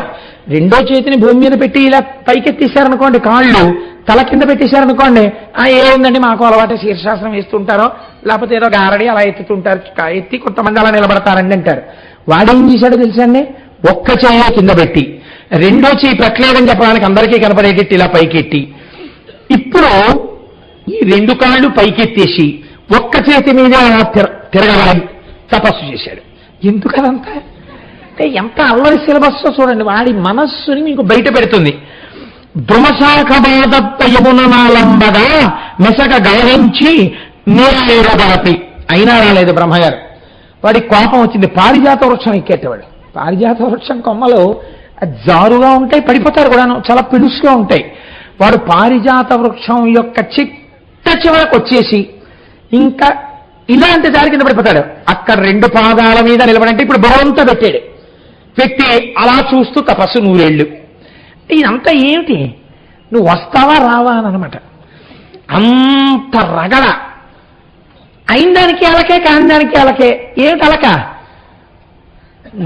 ఇలా భార్య ఏదైనా చిన్న మాట అనేటప్పటికీ ఒళ్ళంతా జడ్డుబాను రాసేసుకు పడుకుంటుంటాడు. లేకపోతే ఒంట్లో బాగోలేదో క్రోసిన్ ఎక్కడుంది, క్రోసిన్ ఎక్కడుంది అంటుంటాడు. అయ్యో పాపం నిజంగా ఒంట్లో బాగోలేదో ఏమిటో. ఎన్నాళ్ళు చూస్తారండి? 4 ఏళ్ళు చూస్తారా, 5 ఏళ్ళు చూస్తారా? అందులో ఉంది క్రోసిన్ అంటారు. అయిపోయింది నీ బతుకు కదండి. కాబట్టి ఇప్పుడు అలాంటి తపస్సు చేసి ఇలా అనవద్యం గడిపి అగ్నిహోత్రం మధ్యలో కూర్చుని 100 ఏళ్ళు, 80 జలక్షరంగా 100 ఏళ్ళు గడిపి నీళ్ల మధ్యలో కూర్చుని 100 ఏళ్ళు, అనువుగా దృఢచిత్తుడై అనిమదక్షరంబు సేవితునతడు తపంబు సెలిపే గాలి తింటూ 100 ఏళ్ళు తపస్సు చేశాడు. ఈ తపస్సు చేస్తుంటే ఇది ఉగ్ర తపస్సు. అందులోంచి ధూమం పుట్టింది. పుట్టేది లోకాలని కాలుస్తోంది ఉగ్ర తపస్సు. కాబట్టి దేవతలందరూ వెళ్ళి వీడి తర్వాత ఏం చేస్తాడో చూద్దాం కానండి, ముందు వీడి తపస్సే కాల్చేస్తోంది, వీడి అసాధ్యం కూడా. అసలు వెళ్ళి వీడికి ఏం కావాలో అడగండి మహాప్రభు అన్నారు. సరే వీరే మీరు అడగమంటున్నారు కానీ నేనేం వెళ్ళలేక కాదు, వెడితే కాల్చేస్తారని వెళ్లకుండా ఉన్నాను, వెళ్ళకపోయినా కాల్చేస్తున్నాడు వెళ్ళండి అన్నారు. మీరు అచ్చ తెలుగులోకి తర్జుమా చేస్తే అంతేనండి. ఇదే రాక్షసత్వం. మీరు చూడండి, కొందరు గురించి ఇదే అంటారు. ఇంటికి వెళ్ళినా కాల్చేస్తాడు, వెళ్ళకపోయినా కాల్చేస్తాడు. మీరు పోన్లే అని గౌరవానికి ఏమై కనపట్టలేదంటాడని భయం కొద్దీ ఇంటికి వెళ్ళారనుకోండి కాల్చేస్తాడు. ఏదో తెప్పి పొడుపు మాటలు 3 రోజులో 4 రోజులో బాధపడేటట్టు మాట్లాడతాడు. మీరు వెళ్ళలేదనుకోండి ఫోన్ చేసి కాల్చేస్తాడు. ఏమిటో కనపట్టలేదండి అని కాల్చేస్తాడు. అంటే వెళ్ళినా కాల్స్తాడు, వెళ్ళకపోయినా కాలుస్తాడు. కాబట్టి ముందు వెళ్ళకపోయినా కాల్చేస్తున్నాడు కాదు, వెళ్ళు. కాలుస్తాడో కాస్త ఓదార్పు ఉంటుందో, మధ్యలో చిన్న గ్యాప్ ఏమైనా ఉంటుందేమో వెళ్ళన్నారు. అంటే పాపం చిత్రముఖ బ్రహ్మగారు వెళ్ళారు. ఇదే రాక్షసత్వం అంటే. వాడి తపస్సే ఇలా ఉంటే ఇంకా కోరికలు పుచ్చుకున్నాక ఎలా ఉంటాడండి వాడు? వాడి కోరికలు ఎలా ఉండి ఉంటాయి బహుశా? మీరు ఆలోచించండి. బ్రహ్మగారి వెడితే కనపడితే వాడు ఎటువంటి కోరికలు కోరుతాడు బ్రహ్మగారిని? వాడే కోరడా ఇంకా లోకం ఎలా ఉంటుందప్పుడు? కాబట్టి ఇప్పుడు పాపం చతుర్ముఖ బ్రహ్మగారికి మరొక అవకాశం లేక వెళ్ళి ఎదురుకుండా నిలబడి ఆ కమండలంలో జలాలు ప్రోక్షించి, ఒరే నాయనా నేను ప్రత్యక్షం అయ్యాను, ఏమిట్రా నీ కోరిక, ఎందుకు ఇంత ఉగ్ర తపస్సు అని అడిగారు. వాడు అందుకోసమే చూస్తున్నాడు. నమస్కారం పెట్టి వాడు అన్నాడు, సకలలోక విధాత నీవు ప్రసన్న భావము చెందా మరొకటి తక్కువైందిని. ఇదో చిత్రమైన మాట. ముందరి కాళ్ళకి బంధం వేయడం. సకలలోక విధాత మీరు నా యందు ప్రసన్నులైతే అసలు నేను అడిగిన కోరిక తీరకపోవడం అన్నది ఉంటుందా? అంటే వీడు అడిగింది ఇచ్చి తీరాలని ముందే చెప్పడం. వరముందని తగియున్నచో, ఈ వరాలు నేను పొందచ్చను నువ్వు అనుకుంటే, అంటే ఏమిటి, నా తపస్సుకే వచ్చారు కూడా నువ్వు. ఎటువంటి తపస్సు చేశాను? తగమంటే మళ్ళీ మొదలుతాను ఇంకా ఎక్కువ తపస్సు. కాబట్టి వరముందని తగియున్నచో సకల నిర్జర రాజి గెలవద శక్తి నిమ్ము. దేవతలందరినీ గెలిచేయాలి నేను, 3 లోకాలని గెలిచేయాలి, అటువంటి శక్తి నాకు ఇచ్చేసేయి. మరి ఒరే అందరినీ గెలిచేస్తే ఎప్పుడు చచ్చిపోతావు అంటావేమో. మీరు చాలా చమత్కారాలు. ఏదో ఒక చోట మాటల్లో గారడీ చేసేసి, అయితే మరి ఎలాగరా అందరినీ గెలిచే శక్తి ఉంటే మరి కొన్నా ఉంటామని గబుక్కుని అనకుండా తనే తన మరణం అడిగేసిన వాళ్ళే అడుగుతున్నాడు. ఎలా అడుగుతున్నాడు? పురాణికి అర్ధమున కలిగి చంపుగాక ఉరంబునంబుని శక్తి చే. పురారి అయినటువంటి పరమశివుడు మన్మధుణ్ణి దహిస్తాడు. ఆయన కామారి, ఆయనకి కోరిక లేదు. ఆయనకి కామం ఎక్కడ ఉంటుంది? ఆయనకి కామం ఉండదు. కాబట్టి వీడు అన్నాడు, నాకు అన్ని లోకాల్ని గెలిచేటటువంటి శక్తి ఉండాలి. పరమశివుడికి కామం కలిగి వీర్యస్ఖలనం అవ్వాలి. ఆయనకి కామం కలిగి వీర్యము స్ఖలనమైతే ఆయనలోంచి కొడుకు పుడితే వారి చేతిలో నేను చచ్చిపోతానన్నాడు. ఆయన అయ్య బాబోయ్ ఏమి కోరికరా, ఎవడూ ఊహించలేడు నీ కోరికని అని లోపల సాంబ సదాశివుణ్ణి తలుచుకొని తథాస్తు అని భారంగా హంసనెక్కి వెళ్ళిపోయాట. ఇంకా ఉపద్రవాలు మొదలు కదండి. మరి వెళ్ళిపోయి ఇంకా వీడితో ఎందుకు వచ్చిన గొడవ అని చెప్పి వీడిని 3 లోకములకు రాజ్యాభిషేకం చేసేశారు. కనీసం ఎవరిని కొట్టడానికి రాకుండా ఉంటాడేమో, కొత్త గొడవ వెళ్ళిపోతుంది. ముందే రాజ్యాభిషేకం చేసేసారనుకోండి, ఇంకేముంటుంది. దొంగడు ఇంట్లోకి వచ్చాక మీరేం కొట్టడం లేకపోతే అరవడం చేయకండి, మాకు బీపీ ఉంది, ఎందుకు నిష్కారణంగా చచ్చిపోతాను లేనిపోని కూడా, మీకేం కావాలో చెప్పండి, అన్ని బీరువాల తాళాలు ఇవ్వో, లాకర్లు చెస్ట్లు అన్నీ తెరిచేస్తాను, మీరేం కావాలో చెప్పండి, అనుమానం అక్కర్లేదు, అన్నీ పెట్టేస్తాను మీ దగ్గర అన్నారనుకోండి, కనీసం ప్రాణాలు దక్కుతాయని పోతాయి. అందుకే కదండి దొంగడు ఇంట్లోకి వస్తే చాలా ఒబీడియంట్ అయిపోతారు, దొంగడు బయట ఉంటే వైల్డ్గా ఉంటారు. కాబట్టి ఇప్పుడు వాడికే రాజ్యం ఇచ్చేస్తే గొడవ వెళ్ళిపోతుంది కదా. త్రైలోక్య పట్టాభిషేకం చేసేశారు. వాడికి ఏం కావాలి? వాడికి పట్టాభిషేకం ఒకటి నేటి కావాలి. వాడికి మామూలుగా నామమాత్రావశిష్టమైన అధికారం వాడికి అక్కర్లేదు. వాడేం వజ్రాంగుళ్ళు లాంటి వాడు కాదు. వాడికి లోకంలో పేరిన్నికగన్న వస్తువులన్నీ ఏ ఉన్నాయో అవన్నీ కావాలి. ఎవరి దగ్గర ఉన్నాయో వాడికి తెలుసు. కాబట్టి ఇప్పుడు వాడు అడగకుండానే తెచ్చి అక్కడ పెట్టకపోతే తలకాయలు తీసేస్తాడు. ఎందుకని వాడికి ఆ శక్తి ఉంది. కాబట్టి ఎవరెవరేం పట్టుకొచ్చేసేట, దేవేంద్రుడు గబగబా తను దిగిపోయి తీసుకొచ్చి తన ఐరావతం అక్కడ పెట్టేశాడు. చూస్తున్నాను తెస్తావో తేవో అని కూర్చోలాగా అన్నాడు. కూర్చున్నాడు. పోనీ ఊరుకున్నాడా? పాపం ఏదో పోన్లో కూర్చున్నాడు, గోవా వెళ్ళిపోయిందని కూర్చున్నాడు. ఆయన కుబేరుడు తీసుకొచ్చి నవనిధులు అక్కడ పెట్టేశాడు. కూర్చోలా అన్నాడు. కూర్చున్నాడు. వరుణుడు వచ్చాడు, ఉచ్చైశ్రవం లాంటి గుర్రాన్ని తీసుకొచ్చి అక్కడ పెట్టాడు. కూర్చో అక్కడ కూర్చున్నాడు. ఋషులు భయపడిపోయి తీసుకొచ్చి కామధేనువుని ఇచ్చేశారు. వాళ్ళ కామధేనువు పాలతోటి స్వాహాకార వషత్కారం చేస్తారు యజ్ఞయాగాది క్రతువులు. వాళ్ళు తీసుకొచ్చి ఆ ఆవుని ఇచ్చేశారు. అంటే అసలు చిత్రం ఏమిటంటే అసలు తారకాసురుడు యుద్ధానికి వెళ్ళలేదండి. వాడు వెళ్లకుండా పట్టాభిషేకం చేసి వాడు వెళ్ళి తెచ్చుకోకుండా వాళ్ళే అన్ని తెచ్చి అక్కడ పెట్టేశారు. అంటే వీడు ఎంత శక్తివంతమైన రాక్షసుడో మీరు ఆలోచించండి. వీడు ఎప్పుడు చచ్చిపోతాడు? శివుడికి కొడుకు పుట్టాలి. అసలు శివుడికి వీర్యస్కాలం ఏమిటి? వీర్యం నుంచి కొడుకు పుట్టడం ఏమిటి? ఆయనకి అసలు కామారి, ఆయనకి అసలు మన్మథ ప్రకోపం ఆయనకి లేదు. కాబట్టి ఇప్పుడు అసలు లోకంలో ఇప్పుడు పెద్ద గొడవ ఏమిటంటే శివుడికి కొడుకు ఎలా పుడతాడని. అందుకు కదా మన స్వామి రావాలి. కాబట్టి ఇప్పుడు ఏమైంది? ఇటువంటి కోరికలు కోరితే సూర్యుడు వచ్చి ఆయన ఒక బహుమానాన్ని ఇచ్చి అక్కడ పెట్టి ఆయన వెళితే అక్కడ కూర్చోన్నాడు. కూర్చున్నారు పాపం. వెళ్ళి కూర్చుంటే ఊరుకున్నాడా? ఊరుకోలేదు. వాళ్ళని పిలిచి అన్నాడు, మీరందరూ అలా కూర్చుంటే నేను ఒప్పుకోను. మీరందరూ ఇన్నాళ్ళు ఏం చేశారు? మంచి మంచి పదవులు చేశారు. మీరు ఈ పదవులను బాగా నిర్వహించడం వల్ల మీకు కొన్ని పదవులు చెయ్యడంలో మంచి పర్ఫెక్ట్ వచ్చింది. అవి బాగా చెయ్యగలరు. కాబట్టి నేను చెప్తాను, మీరు ఆ పనులు చెయ్యండి. ఏం చేస్తారో తెలుసా? మారుతుందో ఇల్లే రాజ్యం వరించు. గాలి ఏం చెయ్యాలో తెలుసా? తెల్లవారక ముందే నా రాజ్యంలో ఉన్న ప్రతి ఇంటి ముందు ఉన్నటువంటి గడ్డి గాదం అన్ని తుడిచేసి అవన్నీ తీసుకొచ్చి పెంటకుప్పల కింద పోసి సిద్ధంగా ఉంచాలి. ఒక్క ఆకు ఎగరకూడదు, పెంటకుప్ప మీద గాలి వేయకూడదు, ఇళ్లల్లో ఆకు ఉండకూడదు, అలా తుడిచేయాలి గాలి. ఆయన కర్మ. నమస్తే వాయో త్వమేవ ప్రత్యక్షం బ్రహ్మాసి. ఇవాళ స్వీపర్ పోస్ట్. ఇప్పుడేమిటి, ఒక ఇంటికి కాదు అన్ని ఇళ్లలో గాలి తుడిచేయాలి. పెంటకుప్ప మీద కదలకూడదు గాలి, ఆకు ఎగరకూడదు, పెంటకుప్పలు అలాగే ఉండాలి. కాబట్టి నువ్వు అలా చేయి. కాదంటే తలకాయ ఎగిరిపోతుంది. అలాగేనండి బాబు, అలాగే చేస్తాం. కాబట్టి ఇప్పుడు కలయంపి చెరువును గంధహర్త. వరుణ, నువ్వేం చేస్తావో తెలుసా?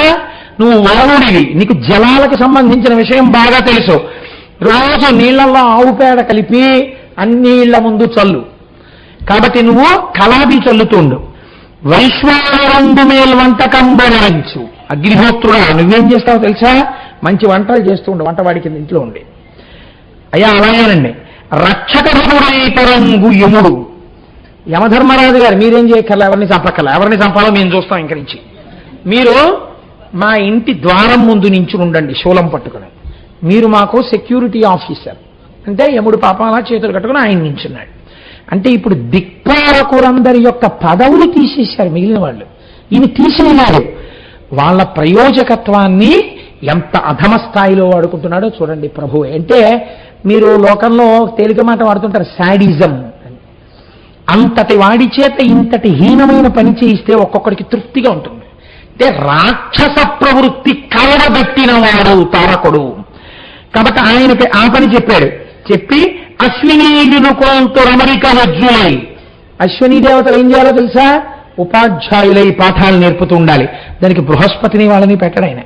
మధ్యలో ఎక్కడైనా శ్రీ మహావిష్ణువు గురించో శివుడి గురించో అయినా చెప్పేస్తారేమో మనకి అనుమానం. అందుకని అశ్వినీ దేవతల్ని పెట్టాడు అక్కడ తీసుకొచ్చి. బొక్క సంబంధించి ఎక్కువగా కుబేరుడు ఏం చేయాలో తెలుసా? లోపల డబ్బు బాగా పెరగడానికి ధనాగారంలో ఎలా అవతలవాన్ని పీడించేసి ఎక్కడెక్కడ ఏమున్నాయో ఎలా కొట్టుకొచ్చేయాలో, ఎవరి దగ్గర ఎంత డబ్బు ఉంటుందో నీకు బాగా తెలుసు. ఆ లిస్ట్ అంతా తయారు చేసి అవన్నీ మనకు ఆస్పోషాగారానికి వచ్చేట్టు ఏర్పాటు చేయి. అలాగేనండి బాబాయ్. అందుకని ఆయన అలా పెట్టాడు. తుంబురుంచు తోంపు గానంబు. తుంబురుడు ఏం చేయాలో తెలుసా? ఎప్పుడు ఏదో భగవంతుడి గురించి కీర్తనలు చేస్తూ ఉంటాడు. రేపటి నుంచి అలా చేయడానికి వీల్లేదు. తుంబురుడు రేపటి నుంచి వచ్చి నేను హాయిగా నా భార్యతో కలిసి కూర్చుంటాను, కచేరీ చెయ్యాలి. ఆ కచేరీ విని నేను సంతోషిస్తాను. ఆ కచేరీలో శ్రీమన్నారాయణుణ్ణి పరమశివుణ్ణి కీర్తనలు చేస్తాను అంటే కుదరదు. అమ్మవారి మీద కీర్తనలు చేస్తానంటే కుదరదు. దేని మీద కీర్తన చేయాలి? తారకుడి మీదే కీర్తనలు చేయాలి. కాబట్టి ఇప్పుడు తుంబురుడు ఆ పని చేస్తుండాలి. నాట్యమత్సరసి. అప్సరసలందరూ షిఫ్ట్లు వేసుకుని నా ముందు నాట్యం చేస్తూ ఉండాలి. కాబట్టి వీళ్ళందరూ ఈ పని చేస్తూ ఉండాలి. అనుదినం వెనుక అర్హమవు నట్టు లెండకాయలు. సూర్యుడు నా రోజు పనిని చూడాలి. ఇవాళ తారకాసురుడు బయటికి వెళ్తున్నాడు, చాలా తక్కువ ఎండ కాయాలి. తారకాసురుడికి కొంచెం చలేస్తోంది, కొంచెం గోరువెచ్చగా కాయాలి. తారకాసురుడికి కొంచెం చెమట పట్టింది, సూర్యుడు చల్లబడిపోవాలి. నా కార్యక్రమాన్ని బట్టి, నేను పొందుతున్న తాపాన్ని బట్టి నేను సుఖంగా ఉండేటట్టుగా సూర్యుడు ప్రకాశించాలి ఇవాళ నుంచి. అంటే ఇప్పుడు ఆయన లోకసాక్షి కాడు, తారక సాక్షి. వాడి వంక చూస్తూ వాడికి చెమట పడితే చల్లబడిపోవాలి. వాడికి కొంచెం చలేస్తున్నట్టుంది ఏంటంటే ఈయన కొంచెం వేడిగా ఉండాలి. ఈ స్థితికి సూర్యుడిని దింపాడు. కాబట్టి సూర్యుడు నన్ను అలా సేవిస్తూ ఉంటాడు. రేరాడునట్టులే కర్జమెరిగి వెన్నెల చిందు. రేరాడు అంటే రాత్రికి రేడు, రాత్రికి రాజు చంద్రుడు. చంద్రుడు ఏం చేయాలో తెలుసా? కార్యం తెలుసుకోవాలి, నా మనస్సు తెలుసుకోవాలి. నేను మంచి భోగం అనుభవిస్తుంటే పౌర్ణమి చంద్రుడు కనపడాలి. అది అమావాస్యతో నాకేం సంబంధం ఉండదు. నేను ఎవరో ఒక ఇంటితో కలిసి విహారం చేస్తుంటే నేను ఇలా ఆకాశంలోకి చూసేటప్పటికీ పున్నమి చంద్రుడు కనపడాలి నాకు. నేను కొంచెం విసుగ్గా ఉండి చికాగ్గా ఏమైనా ఉంటే అసలు నాకు కనపడకూడదు. అప్పుడు అలా చల్లగా ఉంటాను అలాంటి కూడదు. నా కంటికి కనపడకూడదు, చీకటిగా ఉండాలి. అప్పుడు నాకు మనస్సు ప్రశాంతంగా ఉంటుంది. కాబట్టి చంద్రుడు నా ఇష్టం వచ్చినట్లు ప్రవర్తించాలి. వాన కురిపించు దైతే వాన కదరి. అలాగే ఎప్పుడెప్పుడు ఎక్కడెక్కడ ఎంతెంత నీరు పడాలో చూసుకుని దాన్ని బట్టి వర్షం పడాలి. వర్షం ఎందుకు పడాలో తెలుసా? పండడానికి కాదు, తాగడానికి నీళ్లుండడం కోసమే. భూమి ఏం చెయ్యాలి? నీళ్లు వానలు పడలేదండి, నేను పండనండి, చీడలు పట్టాయండి అంటే కుదరదు. నువ్వేం చేయాలి? నువ్వు 3 పంటలు పండేవి. ఇలా చల్లేస్తాం, విత్తనాలు వెళ్ళిపోతాం, అంతే. నువ్వే పెంచేసుకోవాలి, నువ్వే కంకులు చేయాలి, అద్భుతమైన పంటలు పండేయాలి. ఇది భూమి యొక్క బాధ్యత. ఎవరెవరు ఏం చెయ్యాలో బాధ్యతలు వేసేశాడు ఆఫీస్ ఆర్డర్ వేసేసి, ఇంద్ర నీకు ప్రధానమైన పని ఒకటి అప్పచెప్తున్నాను. ఏమిటో తెలుసా? నా రాజ్యమునందు ఎవ్వడికి దాహం కలగకూడదు. ఎవరెవరు ఎక్కడ దాహంతో ఉన్నారో వాళ్ళకి అక్కడక్కడ అవసరమైనటువంటి మేఘాలు పట్టుకెడుతూ ఉండడం, వాటర్ పోస్తూ ఉండడం, వస్తూ ఉండడం. అంటే ఇంచుమించుగా మున్సిపల్ వాటర్ ట్యాంక్ డ్రైవర్ ఆ పోస్టుకి తీసుకొచ్చాడు. తీసుకొచ్చి వీళ్ళందరికీ శాసనం చేసి చక్కగా వెళ్ళి సింహాసనం మీద కూర్చుని రాజ్య పరిపాలనం చేస్తున్నాడు. చేస్తుంటే వీళ్ళందరూ కలిసి శ్రీ మహావిష్ణువు దగ్గరికి వెళ్ళారు. వెళ్ళి, మహానుభావ, ఇతపూర్వం నీ సుదర్శన చక్రం మమ్మల్ని రక్షించింది, ఇప్పుడు కూడా నీవు మమ్మల్ని రక్షించు. ఈలోగా రానే వచ్చాడు తారకుడు. శ్రీమన్నారాయణుడితో యుద్ధం మొదలెట్టాడు. శ్రీమన్నారాయణుడు తన సుదర్శన చక్రాన్ని ప్రయోగించారు. భక్తుల బాధ తీర్చడానికి నాకు చేత కాదనడు పరమాత్మ. తన ప్రయత్నం తాను చేశాడు. కానీ అది ఆయన కంఠమునందు పుష్పమైపోయి రాజిల్లింది. కారణం ఏమిటి? వాడికి వరం ఉంది అవతల. కాబట్టి ఎవరూ ఏం చేయలేరు. అప్పటికి ఎటువంటి మాయమాటలు మాట్లాడాలో అటువంటి విష్ణుమాయ ప్రసరింపజేసి శ్రీ మహావిష్ణువు తప్పుకున్నారు అక్కడి నుంచి. ఇప్పుడు అందరూ కలిసి బ్రహ్మగారి దగ్గరికి వెళ్ళారు. బ్రహ్మగారి దగ్గరికి వెళ్ళి, అయ్యా, ఇప్పుడు మాకు ఒక గొప్ప ఇబ్బంది వచ్చి పడిందండి. పరమశివుడికి ఒక కొడుకు పుట్టాలి. ఎందుకు పుట్టాలి? ఆ కొడుకు పుడితే ఆ పుట్టినటువంటి కొడుకు ఈ తారకాసురుణ్ణి సంహరిస్తాడు. అప్పటి వరకు మాకు ఈ లోకంలో మనశ్శాంతి లేదు. కాబట్టి ఈశ్వరుడికి కొడుకు పుట్టేటట్టుగా మేము ఎలా ధన్యులం అవుతామో మమ్మల్ని అనుగ్రహించండి. ఈ మధ్యలోకి పార్వతీ కళ్యాణం వచ్చిందనుకోండి, చిట్ట చివరికి తీసుకెడతాం దాన్ని, పార్వతీ కళ్యాణాన్ని. కానీ ఇక్కడే మీరు ఒక చిత్రమైన సందర్భాన్ని సమన్వయం చేయవలసి ఉంటుంది. కుమార సంభవం స్కందోత్పత్తి బాగా అర్థం అవడానికి నేపథ్యం మీరు విన్నారు ఇప్పటి వరకు. కుమారుడు ఎందుకు రావాలో, శివుడికి కొడుకు ఎందుకు పుట్టాలో మీకు అర్థమైంది. మనందరికీ ఓ కొడుకు మనం ఉద్ధరించడానికి పుట్టినట్టు కాదు. ఇప్పుడు లోకమంతా నిలబడాలంటే శివుడికి కొడుకు కలగాలి. ఇప్పుడు మీరు అవసరాన్ని విన్నారు, నేపథ్యాన్ని. సుబ్రహ్మణ్యుడి రాకలో ఉన్న నేపథ్యాన్ని కూడా మీరు వినాలిగా.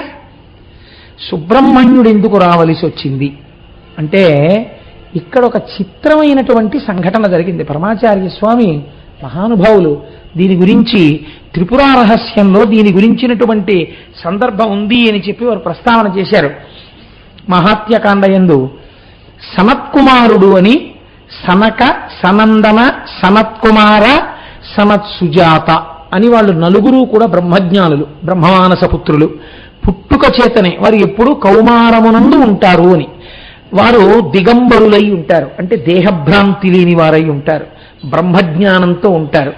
వారు నిస్పృహలై ఉంటారు, అంటే వారికి దేని మీద మమకారం ఉండదు, ఏ కోరిక ఉండదు. ఎందుకు ఉండదంటే అంతా నేనే ఉన్నాను, బ్రహ్మము నేనే ఉన్నాను, అహం బ్రహ్మాస్మి స్థితిలో ఉంటారు. కాబట్టి వాళ్ళ కోరిక అన్నది లేనటువంటి స్థితిలో ఉండేటటువంటి సనత్కుమారుడు ఒక రోజున కూర్చుని ఉన్నారు. ఆయన ఏం చేస్తూ ఉంటారో అని మీరు నన్ను అడిగారనుకోండి, ఆయన ఏం చేస్తూ ఉండరు. ఎందుకు ఉండరు? అంతా తానై ఉన్నాడు కాబట్టి తనకి విహితమన్నది లేదు. అందుకే బ్రహ్మజ్ఞానికి విధి నిషేధములు ఉండవు. ఇది మీకు చాలా చిత్రంగా ఉంటుంది ఈ మాట. ఎందుకో తెలుసా అండి, ఒకరు భగవాన్ రమణ మహర్షి దగ్గరికి వెళ్ళారు. వెడితే ఏడిచారు. ఏడిస్తే రమణులు అన్నారు, దేనికి ఏడుస్తున్నావు అని అడిగారు. ఏదో వాళ్ళ అదృష్టం బాగుంది, ఆయన ఆ రోజున మాట్లాడారు. ఎందుకు ఏడుస్తున్నావు అని అడిగారు. అయితే ఆయన అన్నాడు, ఎందుకు అంటారేమిటి మహాప్రభు, నేను ఎన్ని పాపాలు చేశానో చెప్తే మీరు హడిగిపోతారు. అన్ని పాపాలు చేశాను, నా వంటి వాణ్ణి కూడా ఈశ్వరుడు ఎలుకుంటాడా అని అడిగాడు. నీకెందుకెంత బెంగ? ఎంత దూదికొండైనా ఒక నిప్పురవ్వకి కాలిపోతుంది. నువ్వు భగవంతుడి పాదాలు పట్టుకొని ఈ పాపాలు పోతాయి, భయం లేదన్నారు. నాకు ఆ నమ్మకం కలగట్లేదన్నారు. అంటే రమణ మహర్షి అన్నారు, పోనీ నీ పాపాలు పోవడానికి ఏం జరిగితే నమ్ముతావు, నీ పాపాలు పోతాయని అన్నారు. నా పాపాలు మీరు పుచ్చేసుకుంటారా అన్నాడు. ఆయన ఏదో కూర్చున్నారు, ఇలా చూశారు, పార్వతీ పరమేశ్వర్లు కనపడ్డారు అని మళ్ళీ ఇలా తిరిగారు. తిరిగితే కొంచెం కోపం వచ్చింది. పార్వతీ కోపం రాలేదు, సంతోషించారు. ఇదిరా బ్రహ్మజ్ఞానం అంటే. అబ్బో పార్వతీ పరమేశ్వరులు వచ్చారని చెప్పేసి గబగబా 4 శ్లోకాలు చెప్పేసి వేర మంత్రాలు చెప్పేసి సాష్టాంగ పడిపోయి చేయట్లేదు. ఎందుకని? ఇదేగా నాకు అంతటా కనబడుతున్నది, ఇదే ఇక్కడ కనబడుతోంది అంటే అంతటా ఆయనకి పార్వతీ పరమేశ్వరులే కనబడతారు, బ్రహ్మమే కనబడుతుంది. కొత్తగా బ్రహ్మం కనబడడం ఏంటి? అంతటా అదేగా ఆయన చూస్తున్నది. అందుకని ఆయనకి కొత్తతనం ఏం లేదు. కాబట్టి ఆయన అలా చూసి అంటే అబ్బా ఏమి ఎటువంటి స్థితి పార్వతీ చూశావా అన్నారు. అని ఉత్తినే కోపం తెచ్చిపెట్టుకుని, ఏమయ్యా పార్వతీ పరమేశ్వరులం వచ్చి ఇంతసేపు అయింది నిలబడ్డాం, పలకరించమే, మేము వరం ఇద్దాం అనుకుంటున్నాం, మమ్మల్ని ప్రార్థన చేసి పుచ్చుకోవా అన్నారు.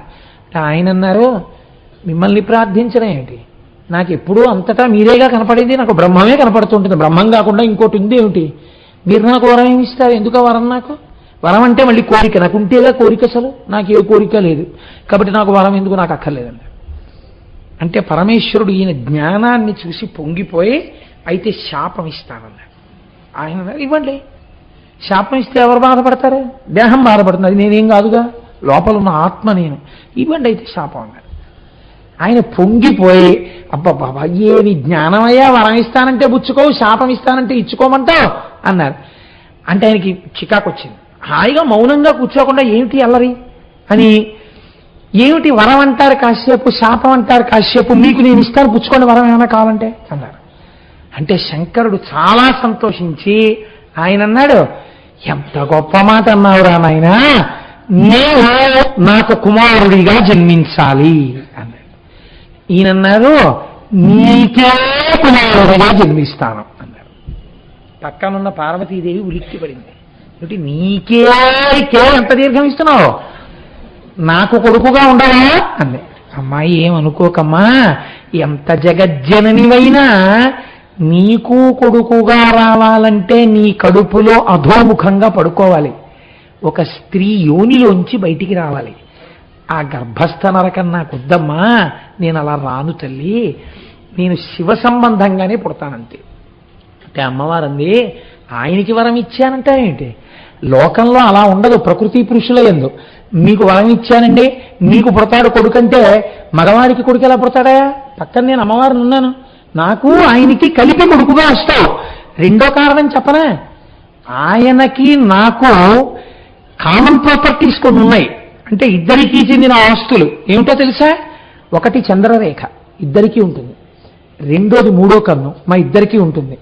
మూడోది మనస్సు, అది మా ఇద్దరికీ ఒకటే అయి ఉంటుంది. ఆది దంపతులం, 2 మనస్సులు లేవు.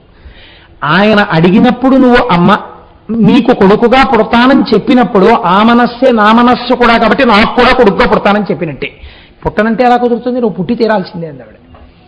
అంటే ఆయన అన్నారు, అమ్మా పార్వతీ పరమేశ్వరులకు కొడుకునవుతానేమో కానీ నీ గర్భవాసం లేకుండా మాత్రం నీకు కొడుకునవుతానమ్మా అన్నారు. ఈ మాట చెప్పి పార్వతీ పరమేశ్వరుడు సంతోషించారు, అంతర్ధానం అయిపోయారు. చెప్పిన తరువాత పడుకున్నారు. పడుకుంటే ఆయనకు ఒక కళ వచ్చింది. ఆయన బ్రహ్మజ్ఞానం, ఆయనకి కళ రావడం ఏమిటండి, కళ రాకూడదు ఆయనకి కళ వచ్చింది. కళ్ళలో ఈయన కత్తి పట్టుకుని రాక్షస సంహారం చేస్తున్నట్టు యుద్ధంలో కళ వచ్చింది. ఇదేమిట్రా నాకు కళ రావడం ఏమిటి అని చెప్పి ఆయన గబగబా తండ్రి గారి దగ్గరికి వెళ్ళారు, చతుర్ముఖ బ్రహ్మగారి దగ్గరికి. నాన్నగారు నాకు ఎప్పుడు కళలు రావు కదా, అలాంటిది రాత్రి నాకు కళ వచ్చింది, నేను రాక్షస సంహారం చేస్తున్నట్టు కళ వచ్చిందండి, దేవసైన్యాలకి నేను అధిపతినైనట్టు కళ వచ్చింది, నాకు ఈ కళ ఎందుకు వచ్చింది అన్నారు. బ్రహ్మగారు నవ్వి అన్నారు, ఒరే నువ్వు కిందటి ఈ జన్మలో వేదం నేర్చుకునేటప్పుడు ఆ వేదం చదువుతూ ఈ వేదాలనే కదా రాక్షసులు సముద్రంలో పడేశారు, ఈ వేదాలనే కదా రాక్షసులు ధిక్కరించారు, ఈ వేదాల్లో చెప్పినటువంటి పరమాత్మనే కదా ఇబ్బంది పెట్టి అవతారాలుగా తీసుకొచ్చారు అని రాక్షసుల మీద కోపగించుకుంటూ నాకే అవకాశం ఉంటే కత్తెట్టి తలకాయలు తీసేద్దును అనుకుంటూ ఉండేవాడివి. ఆ వాసన బలం ఉండిపోయింది, ఇవాళ కలొచ్చింది. కాబట్టి ఆ ఒక్క వాసన పోవడానికి నువ్వు దేవసేనానిగా ఒక్కసారి పుట్టవలసిందే. ఇది తెలుసున్న మహానుభావుడు కనుకనే శంకరుడు నిన్న నీ దగ్గర వరం పుచ్చుకున్నాడు రా. లేకపోతే ఎలా ఆయన నిన్ను వరం అడగడం ఏమిటి? కనుక నువ్వు ఆయనకి కుమారుడవై పుట్టబోతున్నావు, పుట్టి దేవసైన్యానికి అధ్యక్షత వహిస్తావు అన్నారు. సరే బానే ఉంది నాన్నగారు అన్నారు. ఇప్పుడు మీరు ఒక విషయాన్ని బాగా స్ఫురణలో పెట్టుకోండి. ఇప్పుడు ఎన్ని సమస్యలు కొత్త వచ్చాయి. సనత్కుమారుడే వాసనాబలం పోవడానికి పరమశివుడికి కుమారుడుగా పుట్టవలే. పరమశివుడికి కుమారుడుగా పుట్టాలి అంటే పరమేశ్వరుడు సంకల్పం చేస్తే ఆయన యొక్క శరీరంలోంచో తేజస్సులోంచో కుమారుడుగా తక్కని పుట్టచ్చు, నిన్నటి రోజున గణపతి ప్రాదుర్భావంలాగా. కానీ శివవీర్యము స్ఖలనమై ఆ వీర్యము వలన పుట్టిన బిడ్డడికి తప్ప నేను మరణించానని అవతల తారకాసురుడికి వరం ఉంది. శివవీర్యము స్ఖలనమైతే దాన్ని పుచ్చుకోవడానికి క్షేత్రం ఉండాలి. ఆ క్షేత్రము పార్వతీదేవి తప్ప అన్యులు కారు. ఆ క్షేత్రములోనికి వీర్యము ప్రవేశిస్తే ఈయన గర్భవాసము చెయ్యాలి. ఈయన గర్భవాసము చెయ్యనని సనత్కుమారుడు అన్నారు. కాబట్టి ఇప్పుడు ఎలా కుదురుతుంది ఈ సమన్వయం? పైగా దేవతలందరూ కలిసి శివుణ్ణి ఏమని అడుగుతారు? అయ్యా అయ్యా మాకు మీ వలన ఒక కుమారుడు కావాలంటే ఆ కుమారుడు పుడితే వాడు వెళ్ళి వాళ్ళని సంహరిస్తాడండి అని అడుగుతాడు. శివుడు ఏమంటాడు? అప్పుడు దేవతలు ఇంతమంది వచ్చి ప్రార్థన చేస్తే తథాస్తు అంటాడు. తథాస్తు అన్న తర్వాత మరి ఇప్పుడు పార్వతీదేవి సంపర్కము లేకుండా కుమారుడు పుట్టడమే సంభవిస్తే దాని అర్థం ఏమిటి? శివవీర్యమును ధరించడానికి వేరొక క్షేత్రం ఏదో ఉండాలి. అప్పుడు పార్వతీదేవికి ఆ క్షేత్రము పట్ల కినుక కలుగుతుందా కలగదా? నేను ఆయనకి భార్యని, బిడ్డలు మాత్రం ఆవిడికి పుట్టారు. ఇప్పుడు అది ఆవిడ కోప కారణం అవుతుంది. ఆదిశక్తియే ఆగ్రహిస్తే తారకాసురుడి కోపం కన్నా, తారకాసురుడి తపస్సు కన్నా, తారకాసురుడి వరాల కన్నా ఇంకా పెద్ద ప్రమాదం లోకంలో వచ్చేస్తుంది. కాబట్టి ఇప్పుడు ఇన్ని ఎలా సమన్వయం అవుతాయి? ఇవన్నీ సమన్వయం అవుతూ ఎక్కడా ఒకదానికొకటి విరోధం లేకుండా అన్ని సమన్వయం అవుతూ సనత్కుమారుడి మాట నిలబడాలి, పార్వతీదేవి కడుపులో నివాసం చేయకూడదు. సనత్కుమారుడి మాట నిలబడాలి, పార్వతీదేవి సంబంధం ఉండాలి. సనత్కుమారుడి మాట నిలబడాలి, శివుడికి కుమారుడు కావాలి. శివుడు అడిగినటువంటి వరం నిజం కావాలి, శివుడికి సనత్కుమారుడు కొడుకు కావాలి. తారకాసురుడి మరణం రావాలి, శివవీర్యం స్ఖలనం కావాలి. శివవీర్యం స్ఖలనం కావాలంటే ఆయన యందు కామప్రచోదనం జరపడానికి స్త్రీ రూపం నిలబడాలి. ఆయన ముందలా నిలబడగలిగిన స్త్రీ రూపం పార్వతీదేవి ఒక్కటే. పార్వతీదేవి నిలబడి ఉండగా ఆమె పుత్రుడుగా కాకుండా వీర్యము వేరొక చోట పడిపోయి ఎవరైనా పుచ్చుకుంటే వాడు శపింపబడతారు, లోకమునకు ఉపద్రవం వస్తుంది. ఆ పిల్లవాడు ఎవరి యందు పడతాడు? అప్పుడు వాళ్ళు ఎలా తల్లిగా చెప్పుకుంటారు? జగదంబని కానని నేను తల్లిని చెప్పగలిగిన సమర్థత ఎవరికి ఉంటుంది? అప్పుడు లోకమునకు కొత్త ఉపద్రవాలు వస్తాయి. ఇన్ని సమన్వయం ఎలా జరుగుతాయి? ఎలా జరిగితే ఆ పిల్లాడు పుడతాడు? ఇప్పుడు ఆ పిల్లాడు పుట్టడానికి తారకాసురుడు అడగడం కాదు, ఇన్ని సమస్యలు కొత్త పుట్టుకొచ్చాయి. ఇన్ని సమస్యలకి సమాధానంగా అటువంటి పిల్లవాడు అసలు పుడతాడా? తలలు పట్టుకున్నారు లోకమంతా. ఇన్ని మెలికలు పడిపోయింది ఏమిట్రా? ఇన్ని మెలికలు దాటో పిల్లాడు కింద పడితే వాడు చంపుతాడా తారకాసురుణ్ణి? ఇప్పుడు పెద్ద సమస్య ఏంటి? ఈయన్ని చంపడానికి శివుడికి కొడుకు పుట్టడం కాదు. అసలు ముందు ప్రయత్నం ఏం చెయ్యాలంటే అసలు శివుడు కామమోహితుడై పార్వతీదేవి వంక చూసేటటువంటి ప్రయత్నంలో బాణం కాముడితో వేయించాలి. ఆదిలోనే హంసపాలు ఆయనే గడిపాడు. ఇప్పుడు ఇంకా జటిలమైపోయింది సమస్య. ఎలా? అసలు పెళ్ళి అయితే కదా కొడుకంటూ పుట్టడం. ఇది పెద్ద సమస్య. కూర్చుని రేపటి రోజు కదండి షష్ఠి నాడు పుట్టాలి కుమారస్వామి. రేపు సాయంకాలం వరకు ఈ ఉత్కంఠ. ఇన్ని సమస్యల సమాధానంగా షష్ఠి తిథి నాడు ప్రదోష వేళలో సుబ్రహ్మణ్య ఆవిర్భావాన్ని మనం వింటాం. కనుక రేపటి రోజున ఇన్ని సమన్వయం అవుతూ కుమారస్వామి ఎలా ఆవిర్భవించారో మీకు చూపిస్తాను. కానీ ఒకటి గుర్తుపెట్టుకోండి, రేపటి రోజున దంపతులుగా మేము కావిడి పట్టుకోగలము, మేము వృద్ధులైపోయిన కారణం చేత కావిడి పట్టుకోగలము అన్నవాళ్ళు కాకుండా మేము కావిడి పట్టుకోగలము అన్నవాళ్ళు అందరూ కూడా అంటే భార్యాభర్త కూడా రాయక్కర్లేదు, దంపతులు అయి ఉండాలి. భర్త వారు ఆయన పేరు ఆవిడ పేరు గోత్రము రాసి ఇంటి పేరుతో సహా చిన్న కాగితం ముక్క పట్టుకొచ్చి 4 మడతలు పెట్టి ఇక్కడ ఒక పెద్ద హుండీ పెడతారు. అందులో పడేస్తే రేపు సాయంకాలం ఒక చిత్రమైన విషయం జరుగుతుంది. టిక్కెట్టు కొనుక్కుని మామూలుగా సేవ చేస్తున్న వాళ్ళు 200 మంది అయితే ఆ సేవ దూరం నుంచి చూడవలసినటువంటి వాళ్ళు కొన్ని వేల మంది ఉన్నారు. వీళ్ళందరి తరపున ఒక ప్రతినిధిని సుబ్రహ్మణ్యుడు ఎవరిని ఎంచుకోబోతున్నాడో అందులోంచి లాటిని తీసి పేరు తీస్తాం. ఎవరి పేరు వస్తుందో వాళ్ళ దగ్గర నయా పైసా పుచ్చుకోకుండా వాళ్ళు కూడా కావిడి పుచ్చుకుని వాళ్ళు కూడా ఊరేగింపులో వచ్చి వల్లీ కళ్యాణం వరకు వాళ్ళు కూడా పాల్గొని మీ అందరి తరపున వాళ్ళు కూర్చున్నట్టు ఎవరిని రేపు సుబ్రహ్మణ్యుడు అనుగ్రహించబోతున్నాడో చూడ్డానికి అందరూ పేర్లు రాసి అందులో వేయండి. ఒక పేరు రేపు సాయంకాలం ప్రసంగం అయిపోయిన తర్వాత తీసి వారిని వేదిక దగ్గరికి తీసుకొచ్చి ఒకసారి చూపిస్తాం. మంగళాశాసనపరై పదాచార్య పురోగమై సర్వైశ్చ పూర్వైరాచార్యై సత్కృతాయాస్తు మంగళం. మంగళం కోసలేంద్రాయ మహనీయ గుణాత్మనే చక్రవర్తి తనూజాయ సర్వభౌమాయ మంగళం. ఉమాకాంతాయ కాంతాయ కామితార్థప్రదాయినే శ్రీగిరీశాయ దేవాయ మలినాథాయ మంగళం. సర్వం శ్రీ ఉమామహేశ్వర పరబ్రహ్మార్పణమస్తు. స్వస్తి.